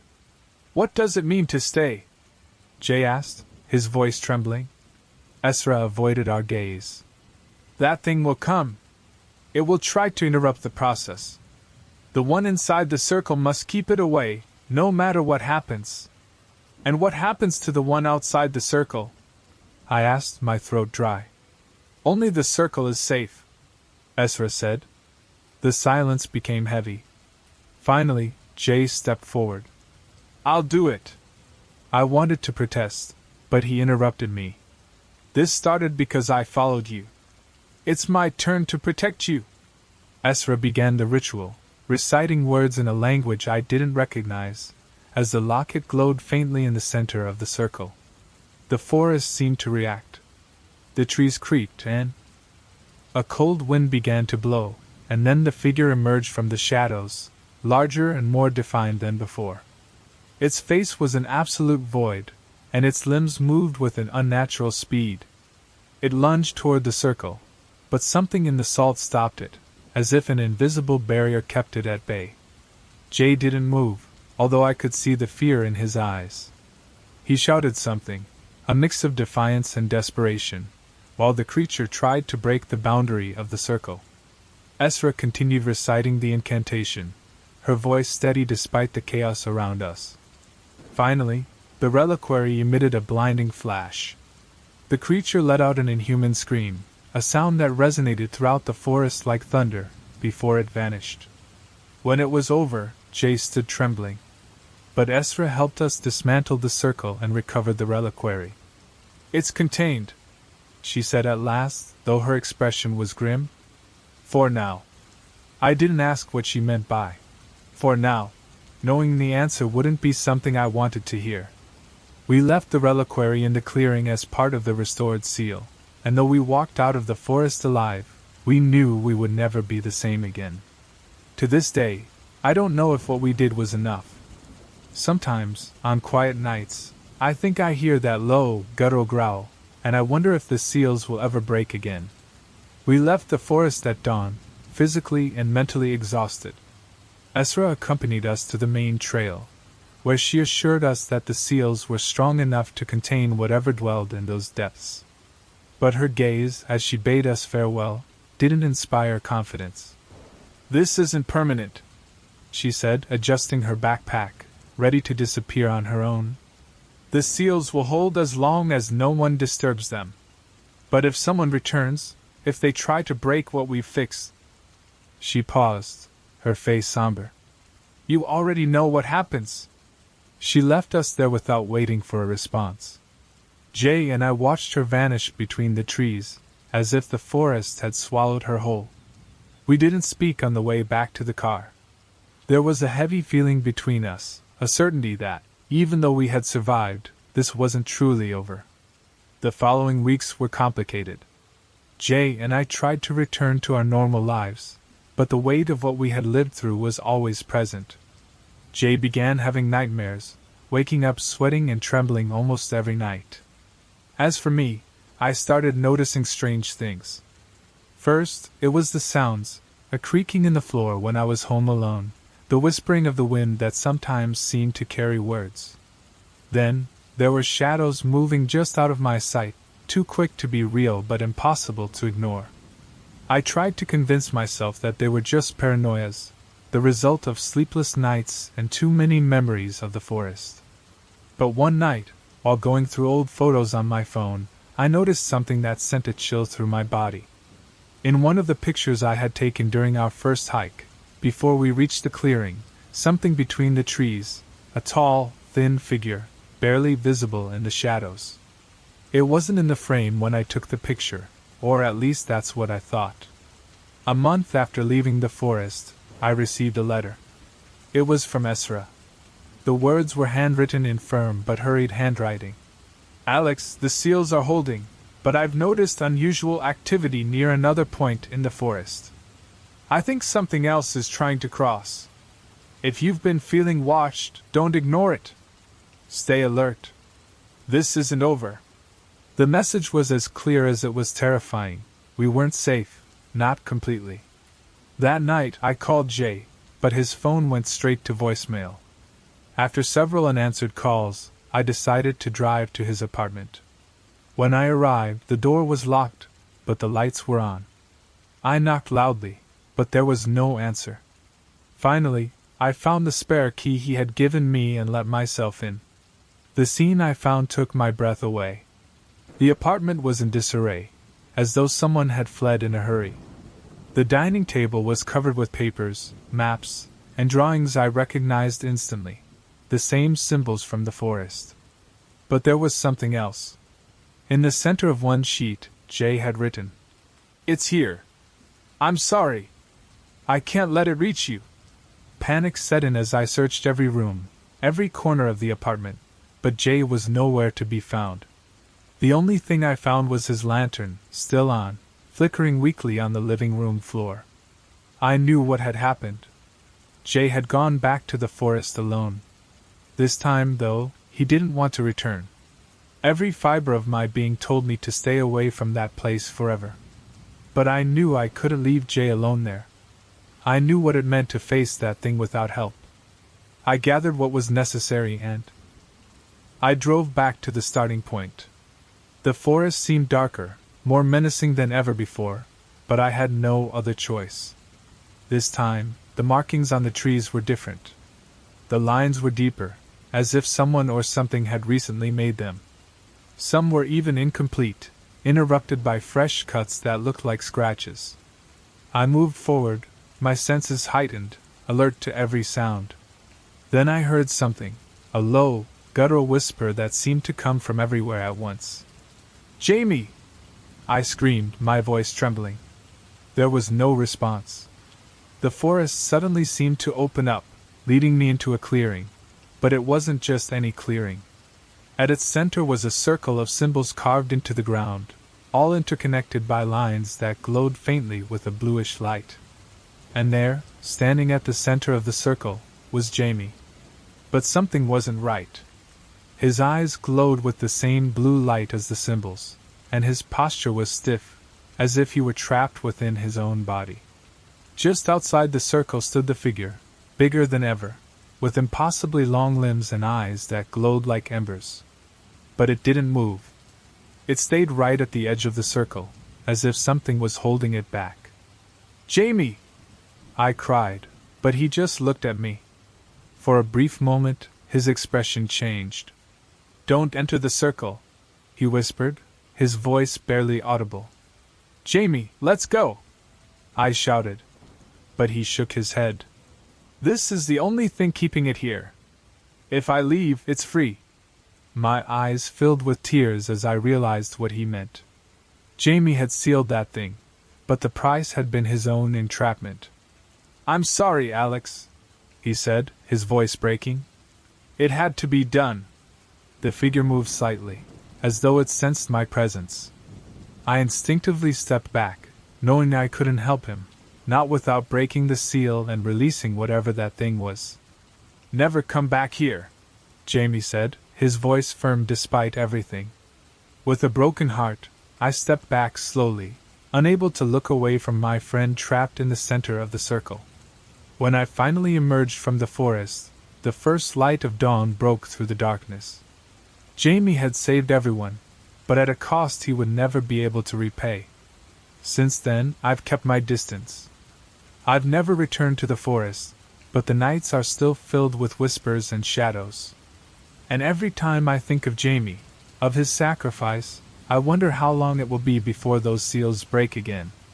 The days after I left the forest were a blur of silence and emptiness. Jamie's words echoed in my mind like a constant refrain. "Never come back here." I knew he was right. The best thing I could do was leave everything behind. But the weight of his sacrifice kept pressing down on me. Weeks passed before I returned to my apartment. During that time, I couldn't shake the feeling that something was watching me. The shadows in the corners seemed to move, and every whisper of the wind reminded me of the sounds in the forest. I tried to move on, but one night, everything changed. I woke suddenly, startled by a knock at my door. When I opened it, no one was there, but on the ground was a small wooden box. I opened it, and what I found made my heart stop. The locket we had left in the forest, the one we had used as part of the seal, was inside. It was impossible. We had left it there to anchor the seal, to keep that thing contained. And yet there it was, cold and heavy in my hands. Inside was a photo of the family, but now, where the parents and children had been, there was only one figure, Jamie, standing in the clearing with the blue light glowing in his eyes. A small piece of paper was folded inside the box. When I opened it, I recognized Jamie's handwriting. "Alex, I can't keep it contained forever. Find another way. Don't let it out." My hands trembled as I read, knowing what it meant. The seals were failing again, and this time, there was no guarantee I could stop what was coming. I spent days trying to figure out what to do. Going back to the forest seemed insane. Believing it as it was meant ignoring Jamie's sacrifice, and the danger that thing posed. Finally, I made a decision. I packed my things and went to Ezra. When I told him about the locket, his voice filled with despair. "The seals aren't complete," he said. "This confirms it. We need something stronger, something definitive." "What can we do?" I asked. Ezra hesitated before answering. "There's a way to destroy the connection, but it will require the locket to be destroyed."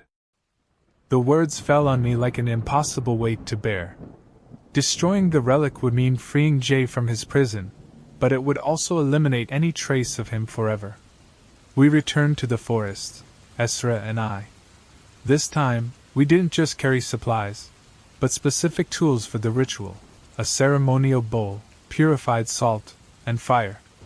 The forest greeted us with an eerie silence.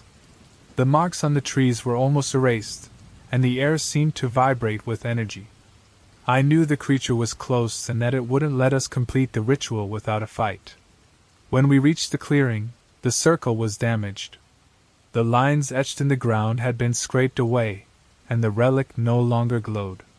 Jay was still in the center, but his figure seemed more faded, as if he were being consumed by the entity holding him.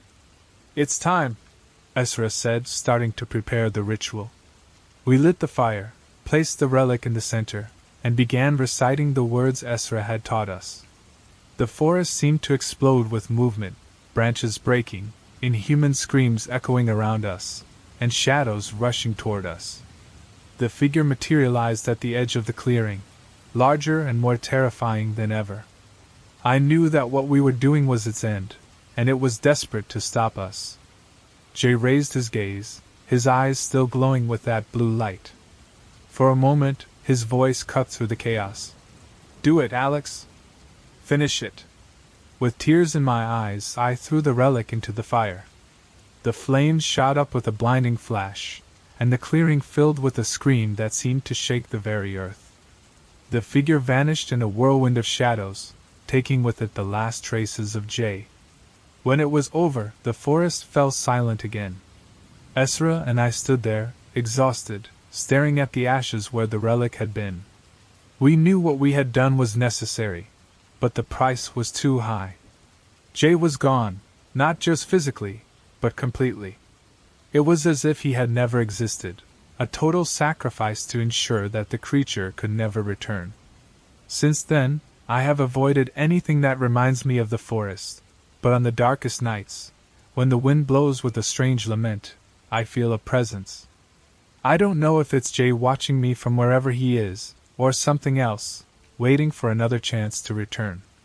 All I know for sure is that Jay's sacrifice will never be forgotten, and as long as I live, I will do everything in my power to honor it, even if it means carrying the weight of his loss forever. The first thing I noticed when I woke up was the smell of burning. It wasn't strong, just a faint touch of ash in the air, but enough to make me blink and sit up in my bed. I stayed still, listening, waiting for any sign of alarm or danger. Nothing. My name is Eric, and I work as a night guard in a small museum, but one filled with strange stories. Ancient artifacts, archaeological relics, and some pieces that, if the rumors are true, shouldn't exist at all. But until that night, I had never had a reason to fear them. The museum was completely silent, as it always was at this hour. I checked the clock, 2:14 a.m. My shift started at 10 p.m. and ended at 6 a.m., and those 4 hours in between were always the most unsettling. Something about the depth of the night made the building feel bigger, emptier. I decided to investigate the smell, even though I knew there shouldn't be anyone else in the building. I grabbed my flashlight and radio and began walking through the halls. The burn scent was stronger in the south wing, where one of the oldest exhibits of the museum was located. The wing housed Mesoamerican artifacts, ceremonial pieces from cultures long extinct.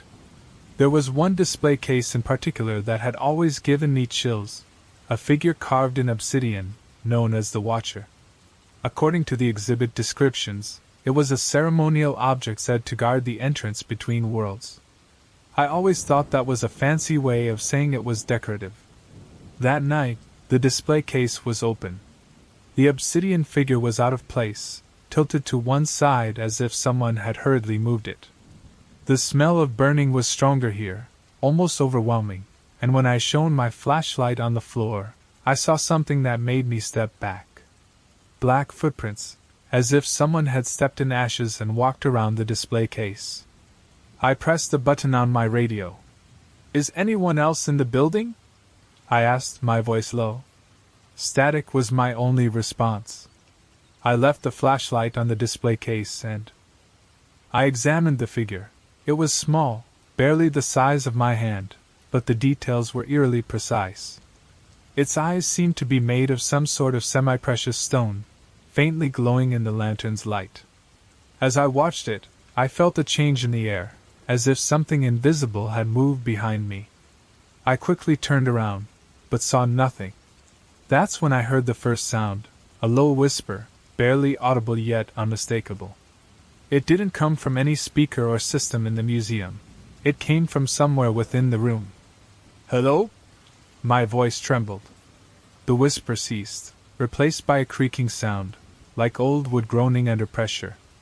I pointed my lantern toward the door of the room, but it was closed, showing no signs of anyone entering. Then the lights in the museum began to flicker. I hurried out of the room, my lantern illuminating the path ahead of me. The ceiling lights continued to flicker, growing more erratic, until they finally went out completely. The museum was now in total darkness, except for the beam of my lantern. I tried using the radio again, but all I heard was static. As I moved through the main corridor, something changed. The hallway, which I knew by heart, seemed to stretch out. No matter how much I walked, the doors to the other rooms appeared to retreat as if they were further away with each step. "This isn't real," I murmured, trying to calm myself. The whisper returned, this time louder, mixed with the sound of something metallic scraping against stone. My lantern flickered, and for a brief moment, I saw something at the end of the hallway, a tall, thin figure with eyes glowing the same color as the figure in front of me. The watcher didn't wait. It started moving toward me. I ran back to the south wing, where the smell of burning was stronger. I slammed the door behind me and barricaded it with one of the display cases. I didn't know how much time I had, but I knew I couldn't stay there doing nothing. The obsidian figure remained on the table, its gaze seeming even more intense, as if it were watching me. "What are you?" I whispered, though I knew there would be no answer.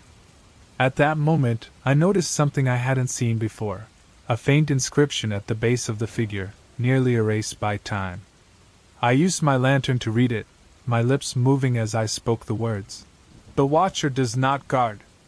The Watcher opens." Before I could process what that meant, the metallic sound returned, now right on the other side of the door.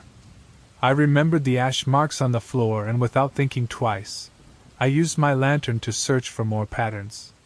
There was an irregular circle of ash near the display case, as though someone had intentionally traced it with trembling hands. I lifted the obsidian figure and placed it in the center of the circle. The air in the room seemed to tense, as if something invisible was being contained. The door behind me shook, the hinges on the verge of giving way.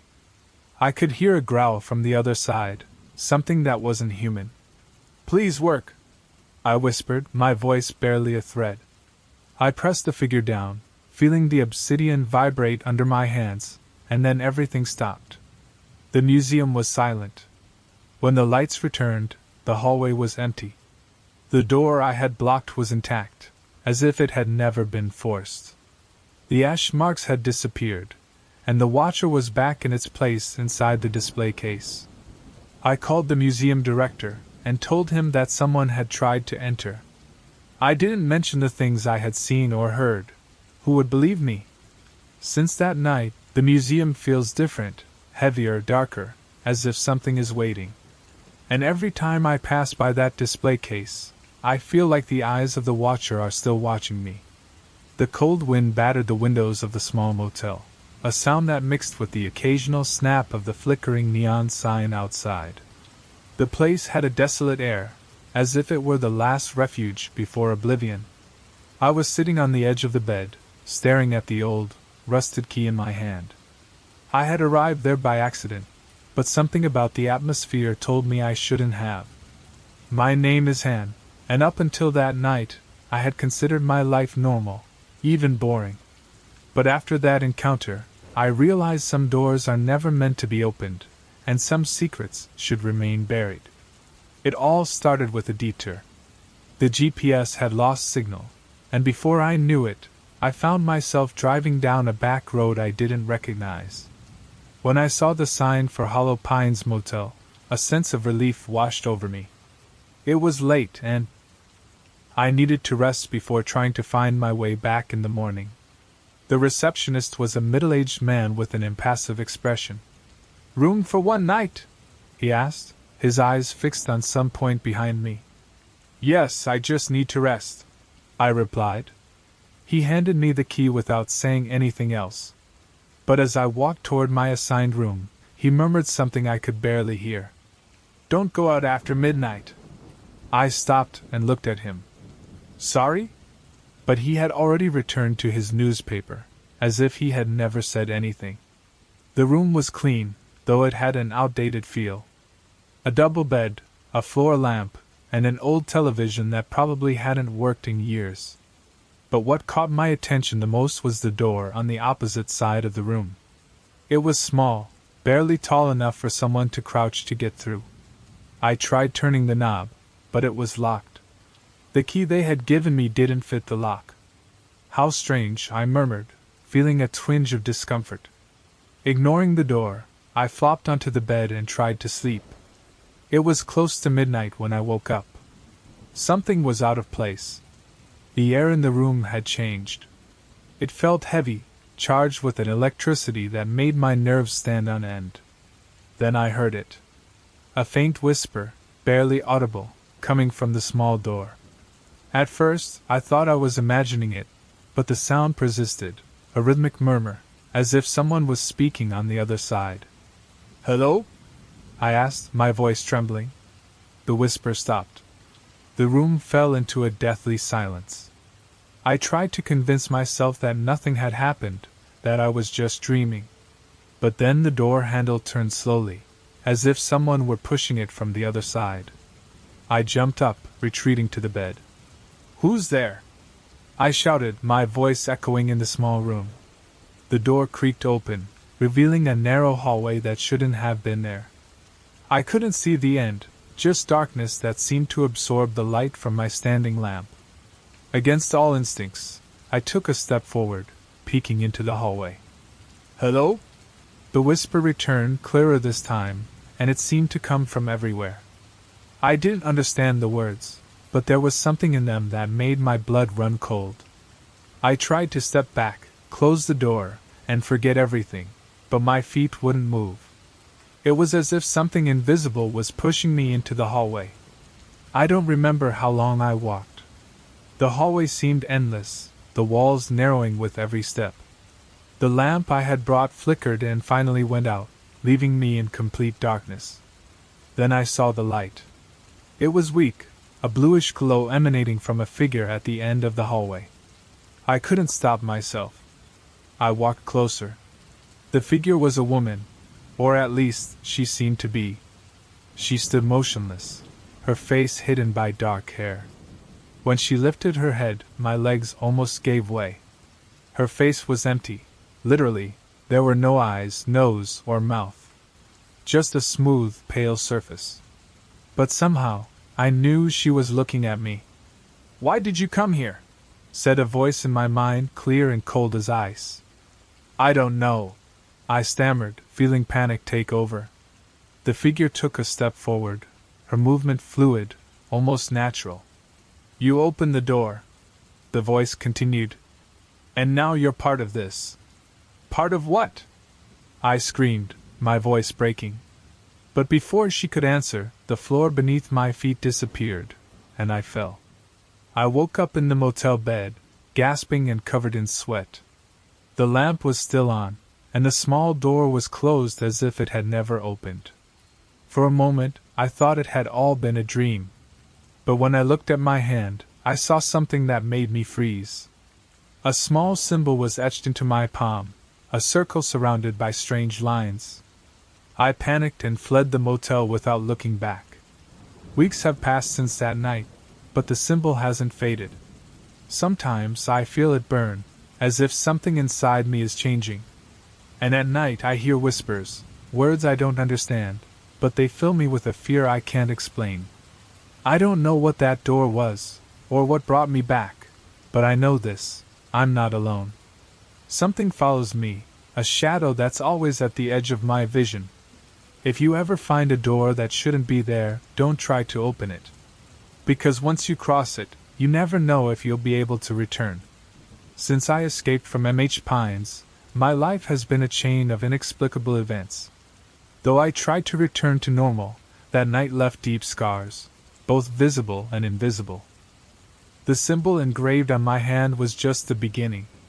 It all started with small things, objects in my apartment appearing in places where I hadn't left them, my phone ringing, but when I answered, there was only silence on the other side of the line, the lights flickering for no apparent reason. I tried to ignore it, attributing it to stress and lack of sleep. But then the dreams came back. In them, I was in the hallway behind the motel door, walking toward that faceless figure. But now, I wasn't alone. Shadows were slipping around me, whispering in a strange language, touching me with hands that were too cold to be human. I would always wake up with the symbol burning on my hand as though I was marked by fire. Desperate, I decided to seek answers. It was on an internet forum about paranormal phenomena that I found someone who claimed to have investigated places like Hollow Pines Motel. His name was Arthur Gray, an author of books on the supernatural. We met in a cafe, and although I hesitated at first to tell him everything, his probing questions convinced me that he had heard similar stories before. Hollow Pines Motel, Arthur said, flipping through a notebook filled with notes and drawings. It's been a hotspot for unexplained activity for decades. You're not alone in what you saw, Han, he continued, stopping as his eyes fixed on my hand with a mix of fascination and concern. This symbol, it appears in other cases as well. It's always connected to something we call the border. The border? I repeated, a chill running through me. Arthur nodded. It's a term used to describe a boundary between our reality and others. What you crossed when you opened that door wasn't just a physical space. It was a crack in reality, and now they've noticed you. Arthur insisted that I needed to stay away from solitary places and avoid any other portals. You can't cross again, Han. Every time you do, you get closer to their world, and they get closer to you. I didn't know how to respond. Avoid doors? Avoid shadows? How can you escape something that seems to always be watching you? A month after our conversation, something happened that forced me to return. One evening, I came home to find an envelope in my mailbox. It had no return address, but inside was a photo. It was of the Hollow Pines Motel. In the window of the room I had stayed in, a figure stood. Although it was blurry, I knew exactly who it was, the faceless figure. Arthur had warned me not to go back, but something stronger than fear was pushing me. If I didn't face what had started in that motel, I would never find peace. I arrived at the motel at sunset. Unlike last time, everything was shrouded in a sense of decay. The neon lights didn't work, and the windows were covered in dust and cobwebs. The room was just as I remembered, but this time the small door was already open. "Let's go," I whispered to myself, my voice trembling. The hallway beyond was the same as in my dreams, narrow and endless. I advanced, feeling the symbol on my hand burn more with every step. When I reached the end, the figure was there. "Why did you come back?"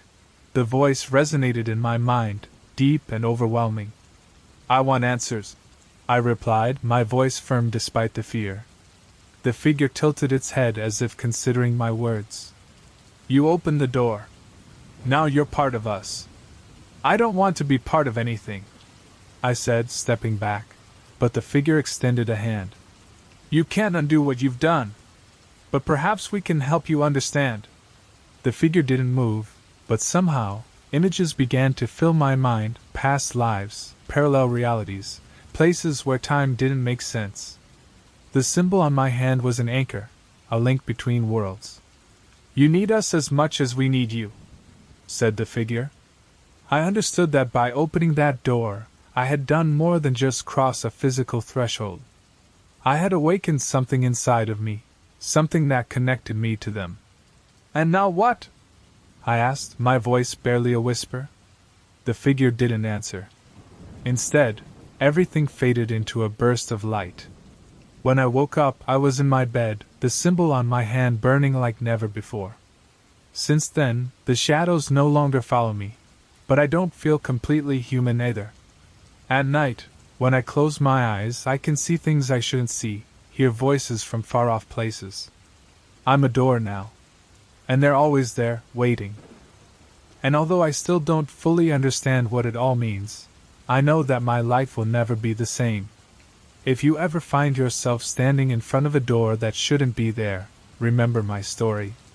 Because once you cross it, the world you leave behind will never be the same.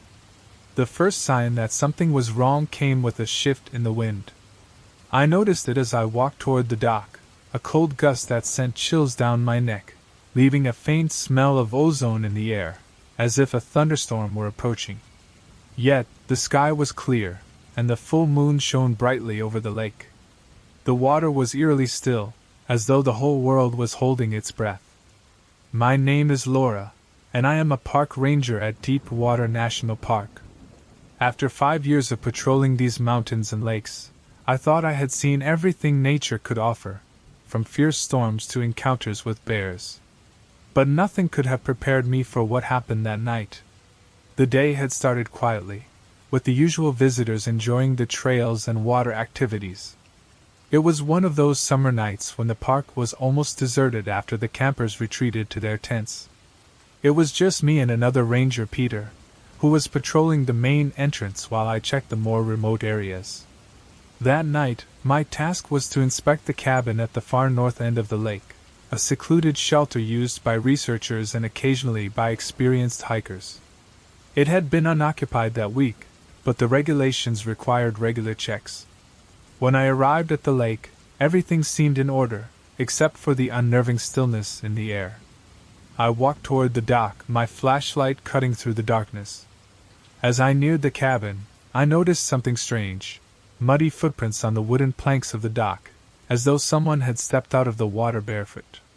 What troubled me wasn't the size of the footprints, though they were considerably larger than any humans. It was the shape. They looked unnatural, with long toes and webbing between them, like those of a giant amphibian. Frowning, I grabbed my radio. "Peter, are you there?" I called out, but only static answered. "Peter?" I insisted, adjusting the dial to improve the signal. Nothing.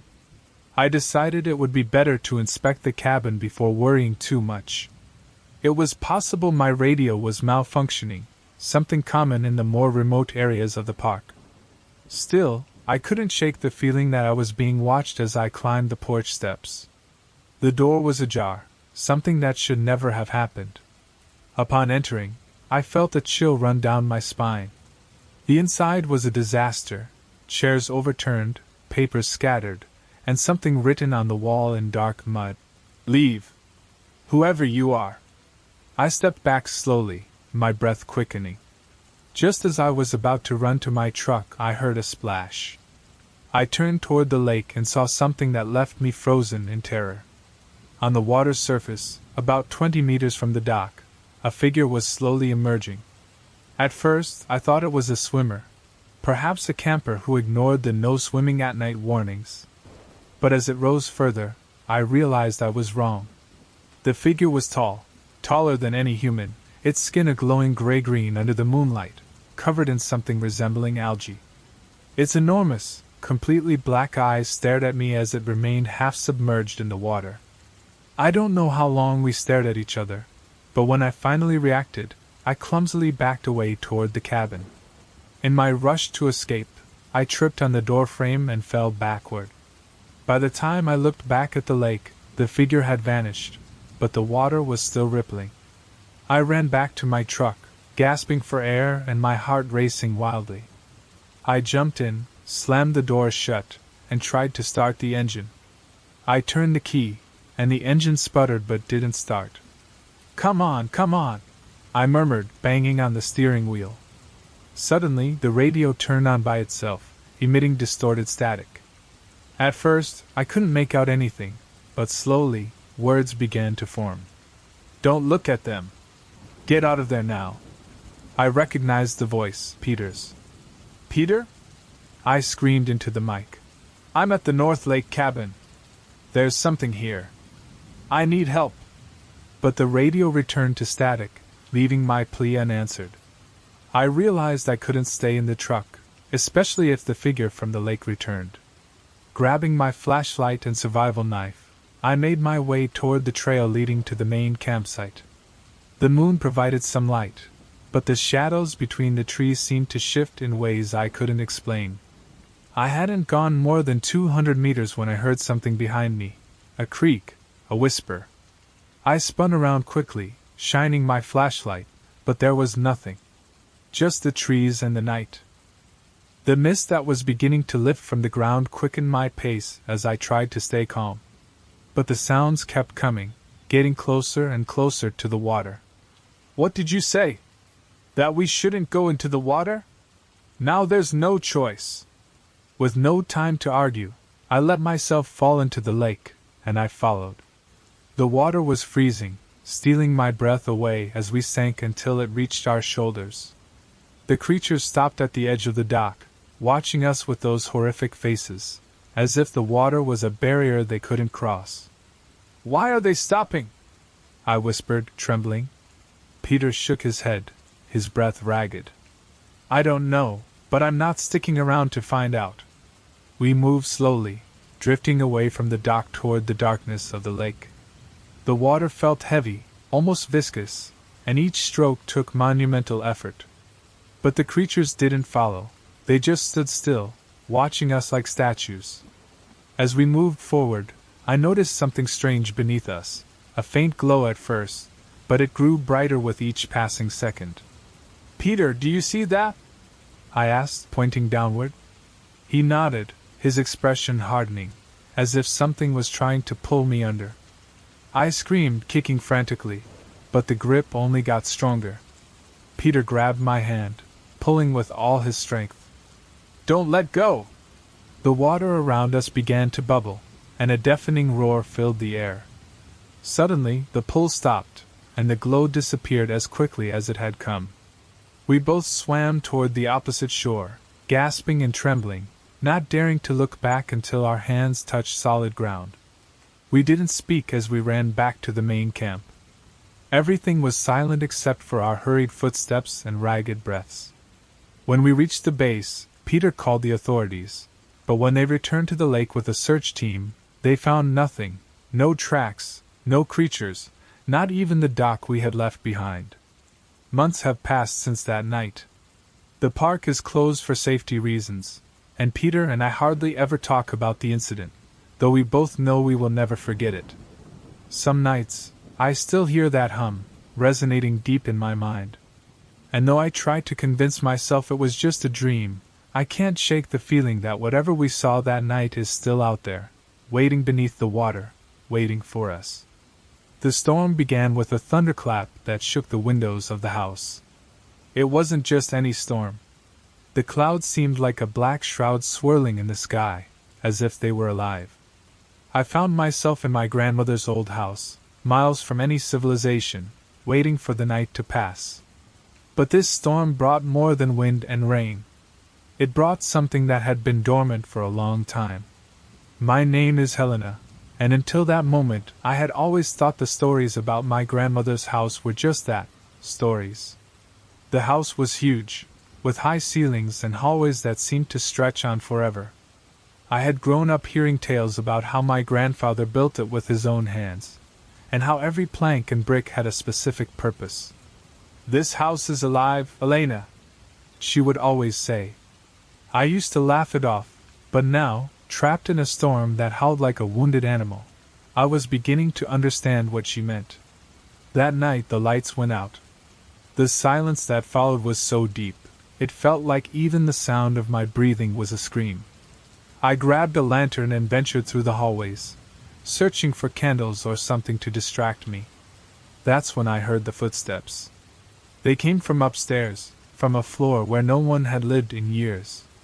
At first, I thought it was an animal that had gotten in during the storm, but the steps were too deliberate, too human. I cautiously ascended, the lantern trembling in my hand. The footsteps stopped just as I reached the top of the stairs. In front of me was the attic door, a door my grandmother had always told me not to open. "Some doors are closed for a reason," she would say. But something about that night, about that storm, seemed to beckon me to disobey. I opened the door.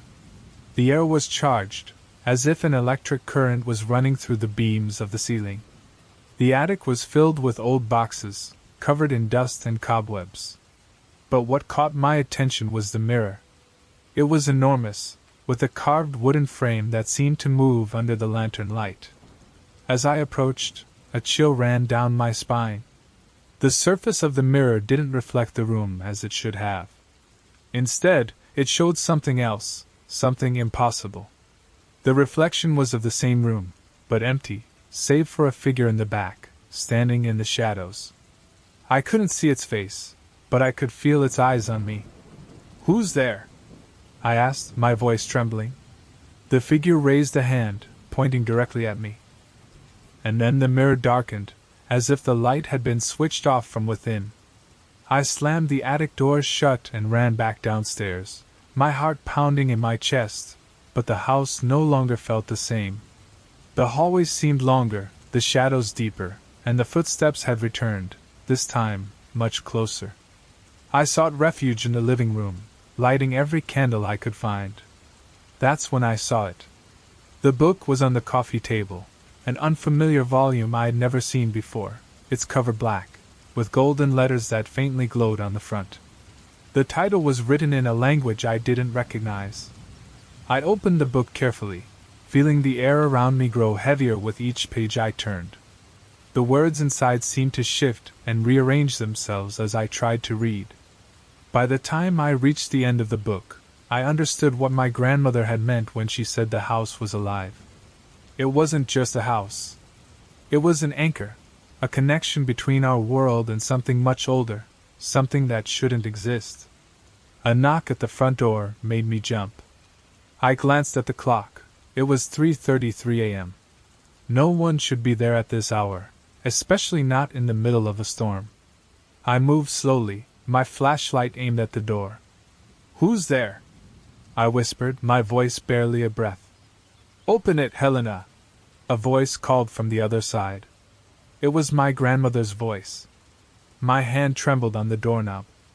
I knew it couldn't be her. My grandmother had passed away years ago, but the voice sounded so real, so convincing. "Helena, darling, I'm here to help you."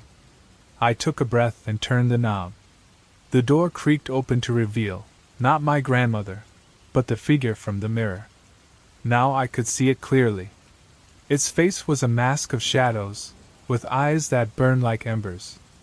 "You've unleashed something you cannot control," it said, its voice echoing in my mind. I tried to step back, but the figure was already inside. The walls began to tremble, and the storm outside grew fiercer. Lightning flashed, illuminating impossible shapes in the air. The figure moved forward, extending a hand toward me. "The house chose you, Helena. Now you're a part of it." Before I could scream, everything vanished. I woke up at dawn, lying on the living room floor. The storm had passed, and the house was eerily silent. But something had changed. The book was gone, and the attic mirror had disappeared. Since that night, the house no longer feels like home. The walls seem to whisper when I'm alone, and sometimes, in the reflections of the windows, I see shadows that shouldn't be there.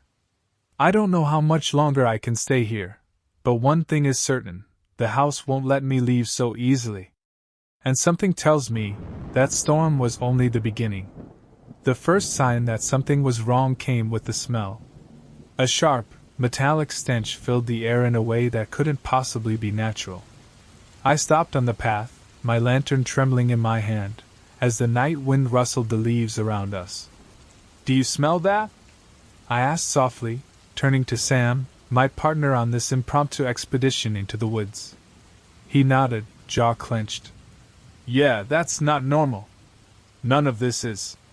The Black Hollow Woods had always had a dark reputation in our small community. Stories of strange lights, disappearances, and unexplained noises had circulated for generations. But when a group of hikers went missing last week, the authorities had organized fruitless search parties. So Sam and I, two hiking enthusiasts, and maybe a bit foolish, decided to investigate on our own. Now, as we stood at the edge of the clearing, the metallic smell was almost unbearable. Something in the scene before us made me stop dead in my tracks. The ground was scorched, forming a perfect circle.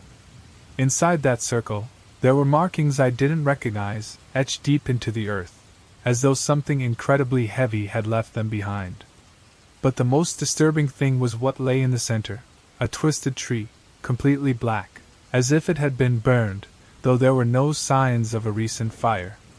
"My God!" Sam murmured, slowly approaching the circle. "Don't cross it," I said automatically, though I didn't know why. He paused but leaned forward, examining the marks. "Have you ever seen anything like this?" he asked. I shook my head, unable to tear my eyes away from the tree. Its branches stretched out at impossible angles, and every time I tried to focus on them with my lantern, It seemed like they were moving, almost imperceptibly. "We need to go," I said, my voice shaking more than I wanted to admit. Sam didn't respond immediately. Instead, he crouched down, reaching out to touch the marks. I took a step back, my heart pounding, fearing that we had just stumbled into something far worse than we could comprehend. She ran a finger along one of the marks on the ground. "This isn't human," she murmured quietly. Before I could respond, a sound cut through the air, cold and sharp, sinking into my bones. It was a long, chilling, inhuman scream coming from somewhere beyond the clearing, but I felt it deep in my chest, as if it had come from everywhere at once. Sam sprang to his feet, his face drained of color. "What the hell was that?" he gasped. "I don't want to find out. Let's go now." But just as I took a step back, something shifted in the air. It became dense, almost suffocating, like an invisible presence had descended upon us. The shadows around the clearing stretched, undulating, as though they were liquid. "Sam," I whispered, my voice barely audible. He didn't answer. His eyes were fixed on the black tree, wide open as if in a trance. "Sam!" I shouted, grabbing his arm. Finally, he blinked and looked at me, but something was different. His eyes were glazed, vacant, as if a part of him had been left behind in that clearing. "We have to go," I repeated, tugging him toward the path. We walked quickly, in silence, the metallic smell gradually dissipating, but the feeling of being watched didn't fade. Every time I glanced over my shoulder, I thought I saw movement between the trees, but when I shone my flashlight in that direction, there was nothing there. Sam didn't say a word the entire way. His breathing was shallow, and his gaze remained fixed ahead, as though he was seeing something that I couldn't. Finally, after what felt like an eternity, we reached the edge of the forest, and emerged onto the paved road where we had parked the car.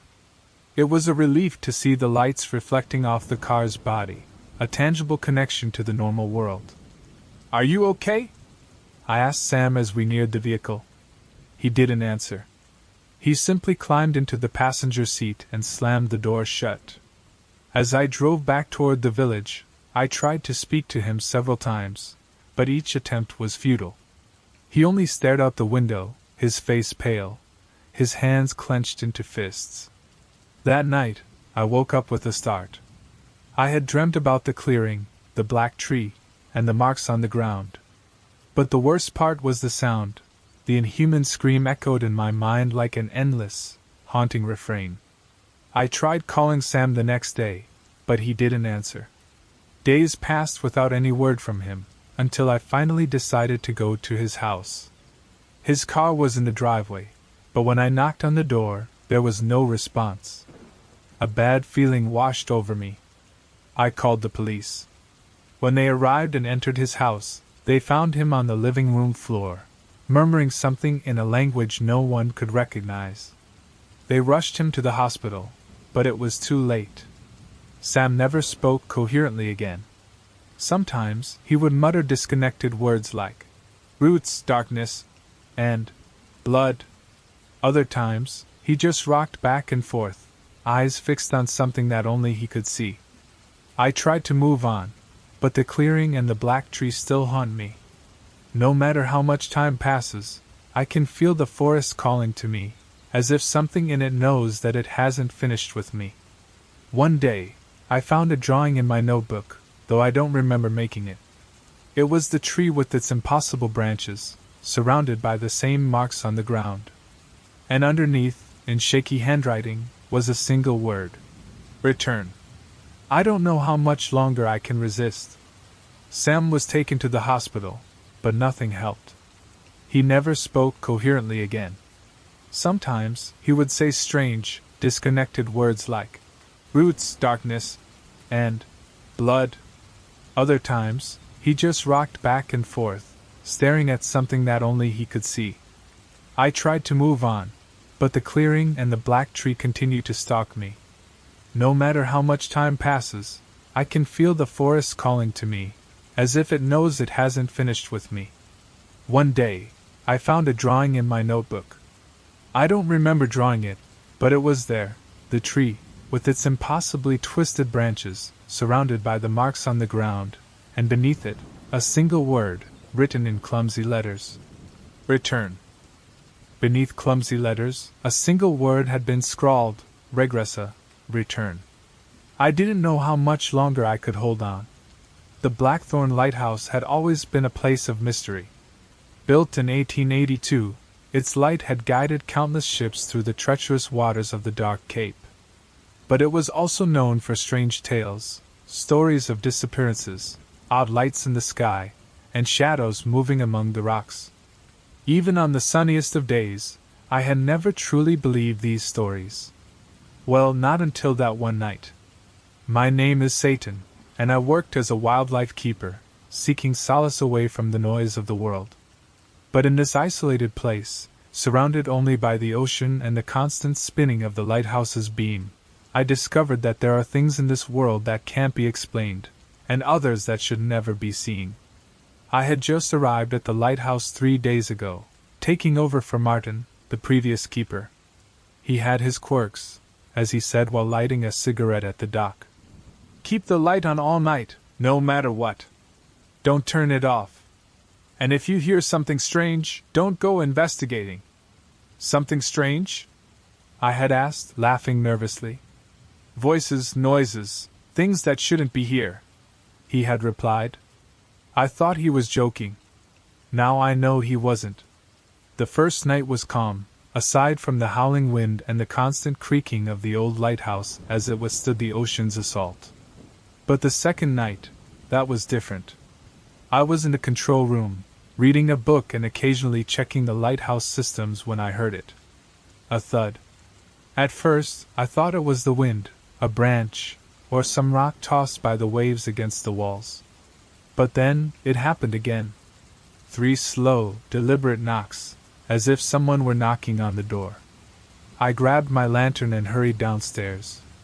Hello? I called out, my voice trembling. There was no response. I opened the door just a crack, enough for the beam of my lantern to illuminate the entryway. But there was no one there. Only the ocean roaring in the distance, and the cold night breeze. I decided it must have been the wind and closed the door, returning to the control room. But something didn't feel right. I couldn't shake the unease. The third night, while I was checking the Fresnel lens at the top of the lighthouse, I saw something that froze my blood. There, among the rocks at the base of the lighthouse, stood a tall, thin figure, motionless as if waiting. At first, I thought it might be a lost fisherman, seeking shelter. Hey, do you need help? I shouted from the railing. The figure didn't move, didn't even seem to hear me. A chill ran down my spine. I decided to go down, convinced it was someone in need of assistance. But by the time I reached the base of the lighthouse, the figure was gone. I searched the area with my lantern, calling out, but there was no trace of it. I returned to the lighthouse, feeling an unsettling presence that I couldn't shake. On the 4th night, something happened that should never have happened. The lighthouse light went out. I was in the control room when the alarms began to blare. I rushed upstairs, expecting to find a simple electrical fault. What I found was far worse. The lamp, which had been working perfectly for days, was shattered. Not burned, not malfunctioning, shattered into 1,000 pieces as if someone had struck it with force. As I stood there, trying to understand what had happened, I heard something else, footsteps. But they didn't come from the stairs. They were coming from the roof of the lighthouse. My first thought was that someone had climbed up without me noticing. But the access to the roof was locked, and I had the only key. I decided to investigate, though every instinct in my body screamed at me not to. Slowly, I climbed the stairs, each step echoing in the silence. When I reached the roof, there was no one there. Only the starry sky and the cold wind. But something caught my eye. In the center of the roof, where there should have been nothing, were marks, circles and symbols carved into the stone, faintly glowing with a bluish light. I felt a presence behind me, a shift in the air. I turned, but there was nothing there. I spent the rest of the night trying to repair the lighthouse lamp, knowing that I had to keep it lit, just as Martin had warned me. By dawn, I had managed to fix it, but the damage was done. From that night on, the figure by the rocks became a constant presence. It appeared more often as the sun set, always closer, always watching. Some nights, it even seemed to move, though never while I was looking directly at it. The noises also grew louder. Knocks on the walls, whispers that seemed to come from within the lighthouse. I began to sleep with the lantern on, unable to shake the feeling that something was lurking just beyond the light. And a chair blocking the door to my room. The last night was when I finally understood what was happening, although I wish I hadn't. I was going through the old logs of the lighthouse, searching for some explanation for the symbols and figures, when I found an entry in the diary of the first lighthouse keeper. Music. The light went out again. I didn't bother trying to fix it. I knew it was too late. The figure was at the base of the lighthouse, surrounded by other shapes that had emerged from the shadows. They moved slowly, climbing up the walls as though they were part of them. I closed the door and ran to the control room, barricading it with everything I could find. But deep down, I knew it wouldn't make a difference. When they finally entered, there was no sound, only an absolute emptiness. The last thing I remember is that sensation of being dragged towards something immense and incomprehensible, something that lay beyond the light, beyond time itself. When Martin returned to the lighthouse a week later, he found everything in perfect order, except for one thing: I was not there. The lighthouse light was still on, silently rotating in the dark, but on the roof, the symbols shone with an intensity they'd never shone before. And at the base of the lighthouse, among the rocks, a new figure had been added. The village of Hollow Ridge had always been a quiet place, a forgotten corner tucked between fog-covered hills and dense forests. The locals would say that its tranquility was its greatest attraction, but also its greatest curse. Because in stillness, strange things flourished, and shadows seemed to have a life of their own. My name is Clara, and I grew up in Hollow Ridge. I always thought ghost stories and disappearances were just that, stories, meant to scare children and keep tourists at bay. But what happened last fall changed everything I thought I knew about my home and the world. It all began with a disappearance. Matthew Garner, a boy from my school, vanished one night while walking along the trails near Spina Lake. No one saw him enter the woods, and no one saw him leave. His bicycle was found by the lake the next day, the lantern still flickering weakly in the mist. The police searched for weeks. Divers scoured the lake, volunteers combed the forest, but no trace of Matthew was found. His family put up posters all around town. Missing, they said, with his youthful smile and the date he was last seen.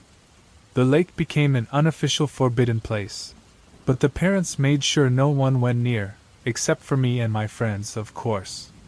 There was something about Matthew's disappearance that I couldn't stop thinking about. He was a strong swimmer, and knew those trails like the back of his hand. Something didn't add up. One afternoon, as the sun sank behind the hills, I convinced my two best friends, Sam and Elena, to accompany me to the lake. "Are you crazy?"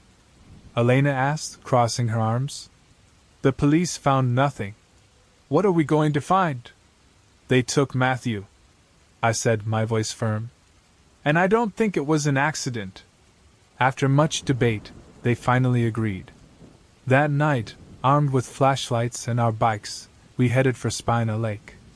The lake was covered by a thick mist that seemed to float above the water like a living blanket. The branches of the trees reflected on the surface, creating shapes that appeared to move when you didn't look directly at them. As we walked along the shore, something caught my attention, a faint glow barely visible through the mist, coming from the center of the lake. "See that?" I whispered, pointing to the glow. "It's just a reflection," Sam said, although his voice betrayed his nerves.